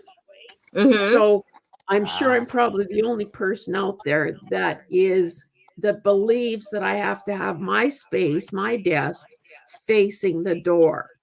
I would Yeah. never set myself up facing a wall because I don't think that's good feng shui. Right. Oh my God. So That you anyway. I think that is awesome that I do you too. that you follow that. I do too. I started to say, I'll totally come up and organize your room. I could do that. And then she said feng shui, and I'm like, okay, I want to remain friends with Hazel, so she would kill me if I start. She'd be like, that's not where it's supposed to go, and I'd be like, but that's where it's meant to go, you know. But that's where it should go. That's where it makes sense to go because. But I mean, does it surprise anybody that Hazel is a follower of feng shui? You're such a well-rounded individual, Hazel. I truly, you are truly or multiple personality disorder. But I do think that there's something just from when I did design stuff, and I only really followed that in bedrooms and an entryway. But I really feel strongly about where your bed is as opposed to where the door is, kind of thing. But that's really all I learned, from that. I don't know all the ins and outs of it. It's interesting. But I You think never want to have your back to a door.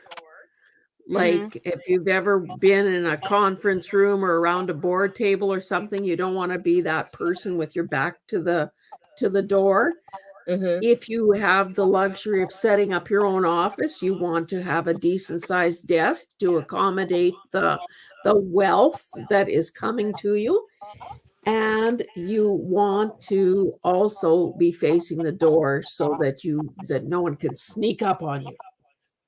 Yeah. Did you read the book Shane? Did you have to read that Pardon? in school? Shane, the book Shane. It was like a Western type of book.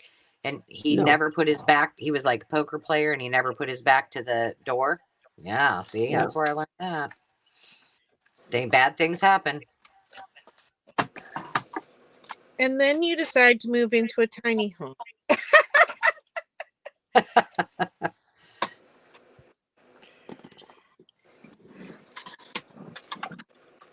Okay. I got enough pages in this. Stop at 20. Stop at 20. No, I'm like, okay. It's going to end up huge. Okay. Yes, Teresa. Well, I'm backing your dolly so she can be a card in the journal. Teresa made this for me. I have a giveaway, but I don't know when it will be given away, or when it will be done. But since Carol is giving away her dolly journal, this one that I'm making right now is going to be given away to Carol for her retirement and her birthday. But I'm not. Yes, so watch and see what I do with this. Maybe you won't want it after I get done. But I figured you need a dolly journal as well. And the only bad part about it, and I might have to cover it up, is this right here. Southern style coconut. What's wrong with that? I thought there was an allergy in the family for coconut. No. Not our family. Oh my gosh, it's not banana, is it? No. Okay. No, my son-in-law, I'm going to bake him the banana cake for his birthday. It's 2 days after mine, and he loves banana. He likes banana flavor in his coffee. He likes banana Well, please? Let us know how it is, because I will tell you, I know that Hazel will have to get her taste bud thing. I made the my first journal was out of the cornbread, but I haven't made the cornbread. I wrote all the things on a Sharpie, all the instructions. But I did do this and add it and used her buttercream frosting. You know, it's pre-made. Yeah. He loved it. So if you want to look like you really made a homemade cake, because you know I'll never be making her by hand cake. What do you call it? Scratch cake. This was really good. But that's coming to you. That's my giveaway to you, so that you have a memory of our jolly days. I love it. So Hey, can we plug Sandy's 100 subscriber giveaway? Woo-hoo. What? yeah, that was I fast. know, right? That was very quick. Sandy? It's like 125 now. What? Crazy. I know. Carrie, you're so Doesn't funny. that feel good? I mean, that Sandy, feeling. Sandy, it was just a few months ago that you didn't even have a channel and you were so scared. I was. Sometimes I still am. Yeah, but look, oh, I'm so happy for you. It's funny how easy they are now. I mean, not easy. I can't get the placement right under my camera. If any of you saw the one from today, the little clippy things were so I would hopefully stay in bounds. They kind of worked. I'm on a live craft and chat and I can't even get my camera to work. Okay, so come on, girl. You're so funny. Thank you, everybody. Yeah, I have we're doing a journal giveaway. I haven't nailed down all the things, but I didn't want anyone to think I forgot that I said that. So it is coming. The journal is done. I just have to I want Carol to be done with hers before I do mine. So. Oh, that's so sweet of you. That's sweet. Yeah, that is sweet. Oh my goodness! I just dropped a paper clip in my coffee cup. Good Lord! Make sure that's a choking hazard. I hope that I don't choke on it. You know, if you had a wine glass, that would have been harder to do. Just saying. I know. I probably would have knocked the wine glass over. So there's that. I like that idea, Teresa. That would be right up my alley to do what did she do? A special video. A video that has history, like on Fridays or something, that about items I found or. Oh, you know what? She wants a murder mystery every Friday. Yeah. Oh, please Wouldn't that be fun, that, Sandy? That would be incredible. I was also thinking I could look back in these old newspapers and find like old news is new again or some silly thing like that and read off one of the articles I find. Just Sandy, short ones. That's a great idea. I really, yes, please. I tell you, I love Sandy's History Channel. Yeah, that's a very good idea. Don't y'all think History I was kind of telling Carla this the other day in a comment. What is one of the things that has been surprising for me in this journey of junk journaling are the different things that you learn, not just about the craft though. Like Sandy's saying, the things that you come across that have historic value, or learning about if you're flipping through like an ad, like the old vintage magazines that we get, and you see an actor in an like an old time actor in an ad, and you're like, oh my gosh, I didn't realize that they endorsed this, or just different things like that. I just think that's just part of what's so unique about what we do here. Yeah, for sure. Another special thing for me is having people to share these things that have followed me home on my life, I guess I should say. All these great old things that really need a new place to land, and this is perfect. Right. So thank you, everyone. thank you for being in our lives. And I Yeah. don't mean that lightly, like truthfully. Yeah, truthfully. Well, Hey, thank you. Karen, Yeah. I'm gonna see if this works because see where Okay. it says error occurred. I'm gonna see if I draw with Carol's name. I just wonder if you're ready. So Yeah. I think you said, what did you say that you're giving away? Some clusters? Oh, I'm gonna do the fabric clusters, and I'm sorry that I can't show you, but they were up in the corner of the screen when I did have my camera on. Sorry, but they have And the pink and blue and yellow and all the colors of the journal. and they're beautiful. And her work, I'm enabling her. I'm sending her a bunch of I items can't wait to get those fabric. Listen, I really am thinking about, because I didn't want to sell journals. I don't know, but I didn't feel like I was there yet to be able to sell a journal, but I am thinking about selling the fabric clusters because I just love making them. And don't you all get her, go ahead, Angela. Sorry. type the word Carol in if you think that she should sell her clusters, because I absolutely do think she should. Thank y'all so much. I enjoy making them, and I love to send them to you guys. They're my happy place. That's awesome. All right, I'm going to try this and see what happens when I hit Okay. draw. All right. Let's see what happens. Here we go. It's working. It worked. Yeah, see? They faked us out with the air. Who's it going to be? Susie Allen. Yay! Susie, And can Susie, you email me your address? Carry the paper monkey at yahoo.com. all you yahoos gotta walk like this. You walk like this. Okay.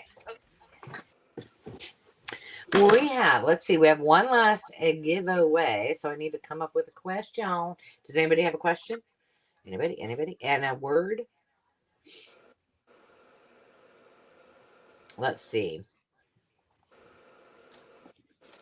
We're going to make the word 9 to 5. Oh, yeah. Because we need to end on something for our guest of honor. And by the way, I just forgot to say, if you didn't know, Tuesday is Carol's birthday, right? Is that Tuesday? Wait, no.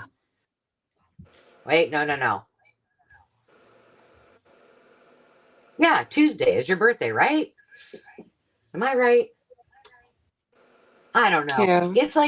It's in a few days. Oh, I'm saying yes, and my camera's muted. I know. I I was was like- wondering. I knew you were there. I was like, I was feeling horrible. I'm like, oh my gosh, maybe it's not, and I got it totally wrong. What kind of Sorry. friend am I? I was coughing, so I had to turn my sound off for a minute. Okay, so it is on Tuesday. Yes. And then So if you get a chance, go to her community tab and send her all the love, or Instagram, wherever you want. Okay, so what did I say the word was going to be? 9 letters, 2, 5, and it will be the number 9, TO 5. Do you have another question, or do you want me to make one up on the fly? Well, I'd be making one up on the fly too.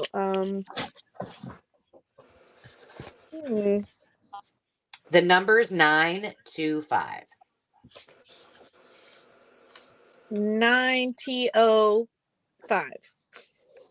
Yes. Yeah, I'm gonna type it right here. Just a second.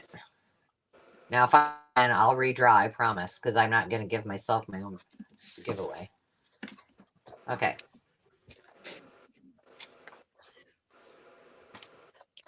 Working 9 to 5. Let's see. Question. we could ask what their favorite Dolly or favorite movie that Dolly was in. She was in quite a few movies, wasn't she? Yes. Not many I know of. Okay, well then we won't ask that question because the awkward pause, like she was like, "No, Ange, that's dumb." See, I get it. She doesn't have to say anything. She's just like, I would don't like never call you dumb. Hey, I mentioned. Did I? Yeah, I did already. Okay. What the what? Nothing. I'm talking to myself. Just talking to myself. See, the girls are already going. Oh, I love Steel Magnolias. Love, love, love, love, love that movie. Oh, yes, yes. Carol knows this, and maybe Carrie does too. I can't remember if I send a message to all you, but one night, I watch documentaries and things like that, and sometimes I watch very, long YouTube videos that I fall asleep and not feel bad about, falling asleep. But one particular night, I found out that YouTube has lots and lots of movies, and so I put on 9 to 5. Yep, sure did. I fell asleep halfway through, but I watched it. So you too can watch these movies if you have sleepless nights, which Susie Allen always says, I don't know when you sleep. Well, not a lot. Truth be told. Yeah. Team no sleep here. That's right. There's a lot of not surprised when we see each other's well, Carol's just on a different playing field as us because she's earlier. But Carrie and I are, up commenting on things at all hours of Yeah. Oh yeah. Yeah. It's insane. But I can't see. The problem is that I have a real struggle at that time, even with my glasses on, seeing the comments and things. Like if I go and check my comments, and I still try to read them. So, but I've learned now not to try to comment because I can't see what I'm typing. I'm not really sure what somebody said. And so it's better off just wait. Just wait till morning, Ange. You don't have to work at 2:00 in the morning. Steel Magnolias was, let me tell you something. I don't usually, just movies in general, I don't watch a whole lot of movies now. When I did watch movies, it was a rarity that I would watch it twice. Steel Magnolias, I think I watched 7 times, and I saw the stage play and I read the stage play. I mean, it was just one of my all-time favorites. My favorite Dolly line is when she talked about her son bringing his new girlfriend over. And the nicest thing she could say about her was all her tattoos were spelled correctly. I was like, And then when Weezer said, my favorite line in the whole movie, I think my favorite line's got to be when Weezer was in the chair and Daryl Hannah was waxing her mustache, and she sat up and she said, nice. I was nice to Drum Eat, and I smiled at the son of a bitch in the Piggly Wiggly this morning before I could help myself. Oh my God. Now I got to go watch it again. I got to go watch it again. And you know what? It's on YouTube, by the way. It was just on there the other day. I'm going to go watch it. That's it. I'm watching it. And Weezer definitely is my favorite character of all of them. Absolutely. That's got to be one of Shirley MacLaine's best characters, I think. In my humble opinion. That's right. Well, ladies, what do you think? We have really we have knocked this out of the park today. We've been here for 3.5 hours, which is maybe a record for our craft and chats for sure. Is it been 3.5 hours? Oh, wow. Yeah, can you believe it? And first of all, I want to thank all of you for hanging out with us for as long as you have, and for all of your inspiration. And I can't wait to go back and really make sure I read all the comments. But you know what? You know what was really cool? We had some really, really robust dialogue, and you know, you walk away feeling something different every time you do a craft and chat, whether you're watching it or whether you're doing it. And you know, I feel more inspired and uh, just more kind of calm thinking about the things we talked about, because I don't often get to talk about those things out loud.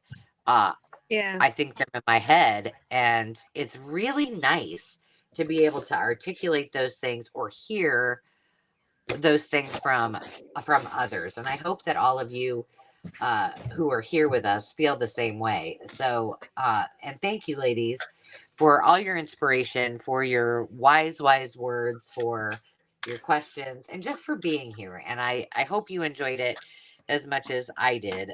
You mean the world to me. It's an honor to get to have time with you, and I appreciate you all very, very much from the bottom of my heart. Thanks, Ange. Thank you, You're welcome. Angela. Thank you so much for hosting. This is really and truly the highlight of my week. Hazel, I listen, I no smoke, okay? You make me a better person. Thank you so much for all that you share with us. Carol, I can second. Carol, you know I love you, but I'm Aw. still jealous as hell. Sorry. You're But congratulations, girl, and happy birthday.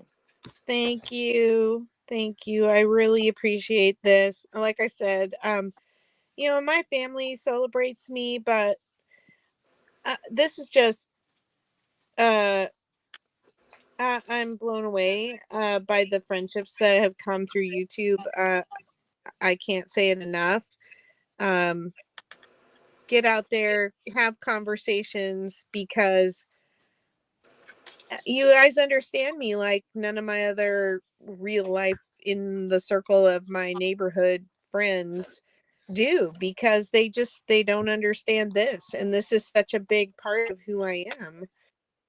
So to have friends that understand and embrace it and celebrate it with me is it's just an incredible gift. Yeah. And I It have is. truly grown to love you all, just, you know, through the channel. You know, we have conversations, texts and things, but this is where it all started, and it's real. Absolutely. Yeah. Absolutely. Yeah. I would just, excuse me, I would just like to say that it was a pleasure and an honor to be invited to be a guest here today. Thank you so much to Carol for actually retiring to make this possible. Otherwise, who knows if it would have ever happened. And I think that, you know, the conversation did get a bit heavy and a bit serious there at one point. I hope that wasn't a turnoff for anyone. And I couldn't help but think that I wish that there would have been something like this, or there probably was, I just wasn't aware of it, something like this when I was in the early stages, to be able to hear real people talk about in a real way, you know, the good, the bad, the ugly of what we're doing here, would have been so helpful, so inspiring. So I hope that the people that did stick it out with us came away feeling like they've invested their time wisely. And thank you so much Yeah. to Angela for hosting this, making it possible, being the tech support, being the referee, you know, all those things. And I never would have believed that I would be saying that I've come to love people that I've never even met in person. But I totally agree with what Carol just said. You know, when you have found your people, Yeah. you know, you Yeah. can have lifelong acquaintances or people in your neighborhood and Yeah. have less in common with them than what we have found here together. So I'm very grateful for all of that. Yes. Now, Hazel, you may think differently when the three of us show up on your doorstep and decide to stay for a week. But until then, we'll just keep going with that. But thank you, Hazel, and you make the world a better place. And I'm telling you, I have forgotten to laugh, and you, girl, every day.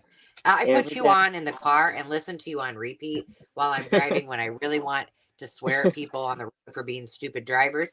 And instead, I listen to Hazel and just laugh. I can't comment, but I can laugh. Yeah. Yeah. Thank you very, very much. We need to do this last drawing of the night. I suppose I should show you what I'm giving away, huh? So I do have a video flip through of this, but this was a whim. I bought this. I walked by, bought this little clutch thing, and turned it into a little traveler's notebook type thing with all the artist color my world digitals that I did, and it's a Midori style, so you can take it out. You can write all your deepest thoughts that you're going to share, so your family can see it after you're long gone, and and then hide them away somewhere, and then add some more. But it's kind of artist inspired, and it's got some goodies, and I have some other little things that I'm going to tuck away. The flip through will be coming. But I thought since it was the traveling crafter that I should probably give something that was traveling crafty away. So this is going to be. Oh, wow. Yeah, and I do have a video coming out on the flip through because I thought I better do it if I was going to give this away. But Yeah, it's cool. fun. It's simple. It was easy. You can replicate it. So The hardest part's cool. going to be able to being you finding a little. I don't know if this is a wallet or a clutch, but I'd say the first place to go is, and I'll even put a cute little pen in there too for you, is go to your closet because if you're like me, you probably have something like that in there. But I'm going to go ahead and draw for more than one, right? If I used to be a hoarder of purses. I need to share my screen. Present. Here we go. And we'll give this away, and then we'll all say our goodbyes. And thank you once again. Okay. Share the screen. Share the screen. Here we go. Oh, I gotta do it here, though. That doesn't make any sense. Here we go. Who is the winner?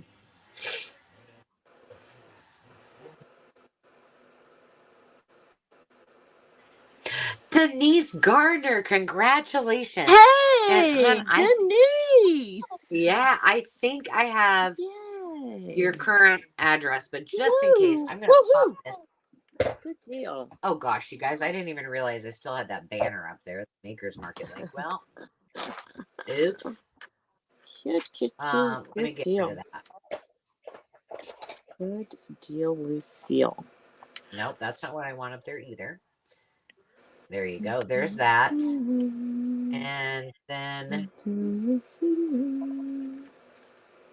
Why is this up there? How come I can't get this? Carol, help me. I want this. Did I put... Oh, is it a comment that's highlighted maybe? It doesn't say to get rid of this comment. Market thing? Oh, well, yeah, we're at the end. It's okay. I hadn't noticed it for this long, so apparently I just need to get over it. All right, let me stop sharing, and I am going to add myself to the stage and say goodbye to everybody. Hazel, if you just when we end this, just stay where you're at, and then we'll tell you what needs to happen afterwards. That would be awesome. Baby J, sweet dreams, my friend, and thank you, Sierra, for being here. And the rag paper video is up. We'll all hop over and watch that. Thank you for doing that for us. We appreciate it very, very much. So as always, friends, until next time, remember to take time to just be. Thanks for being with us, and we'll see you soon. Cheers. Bye, guys. Thank you.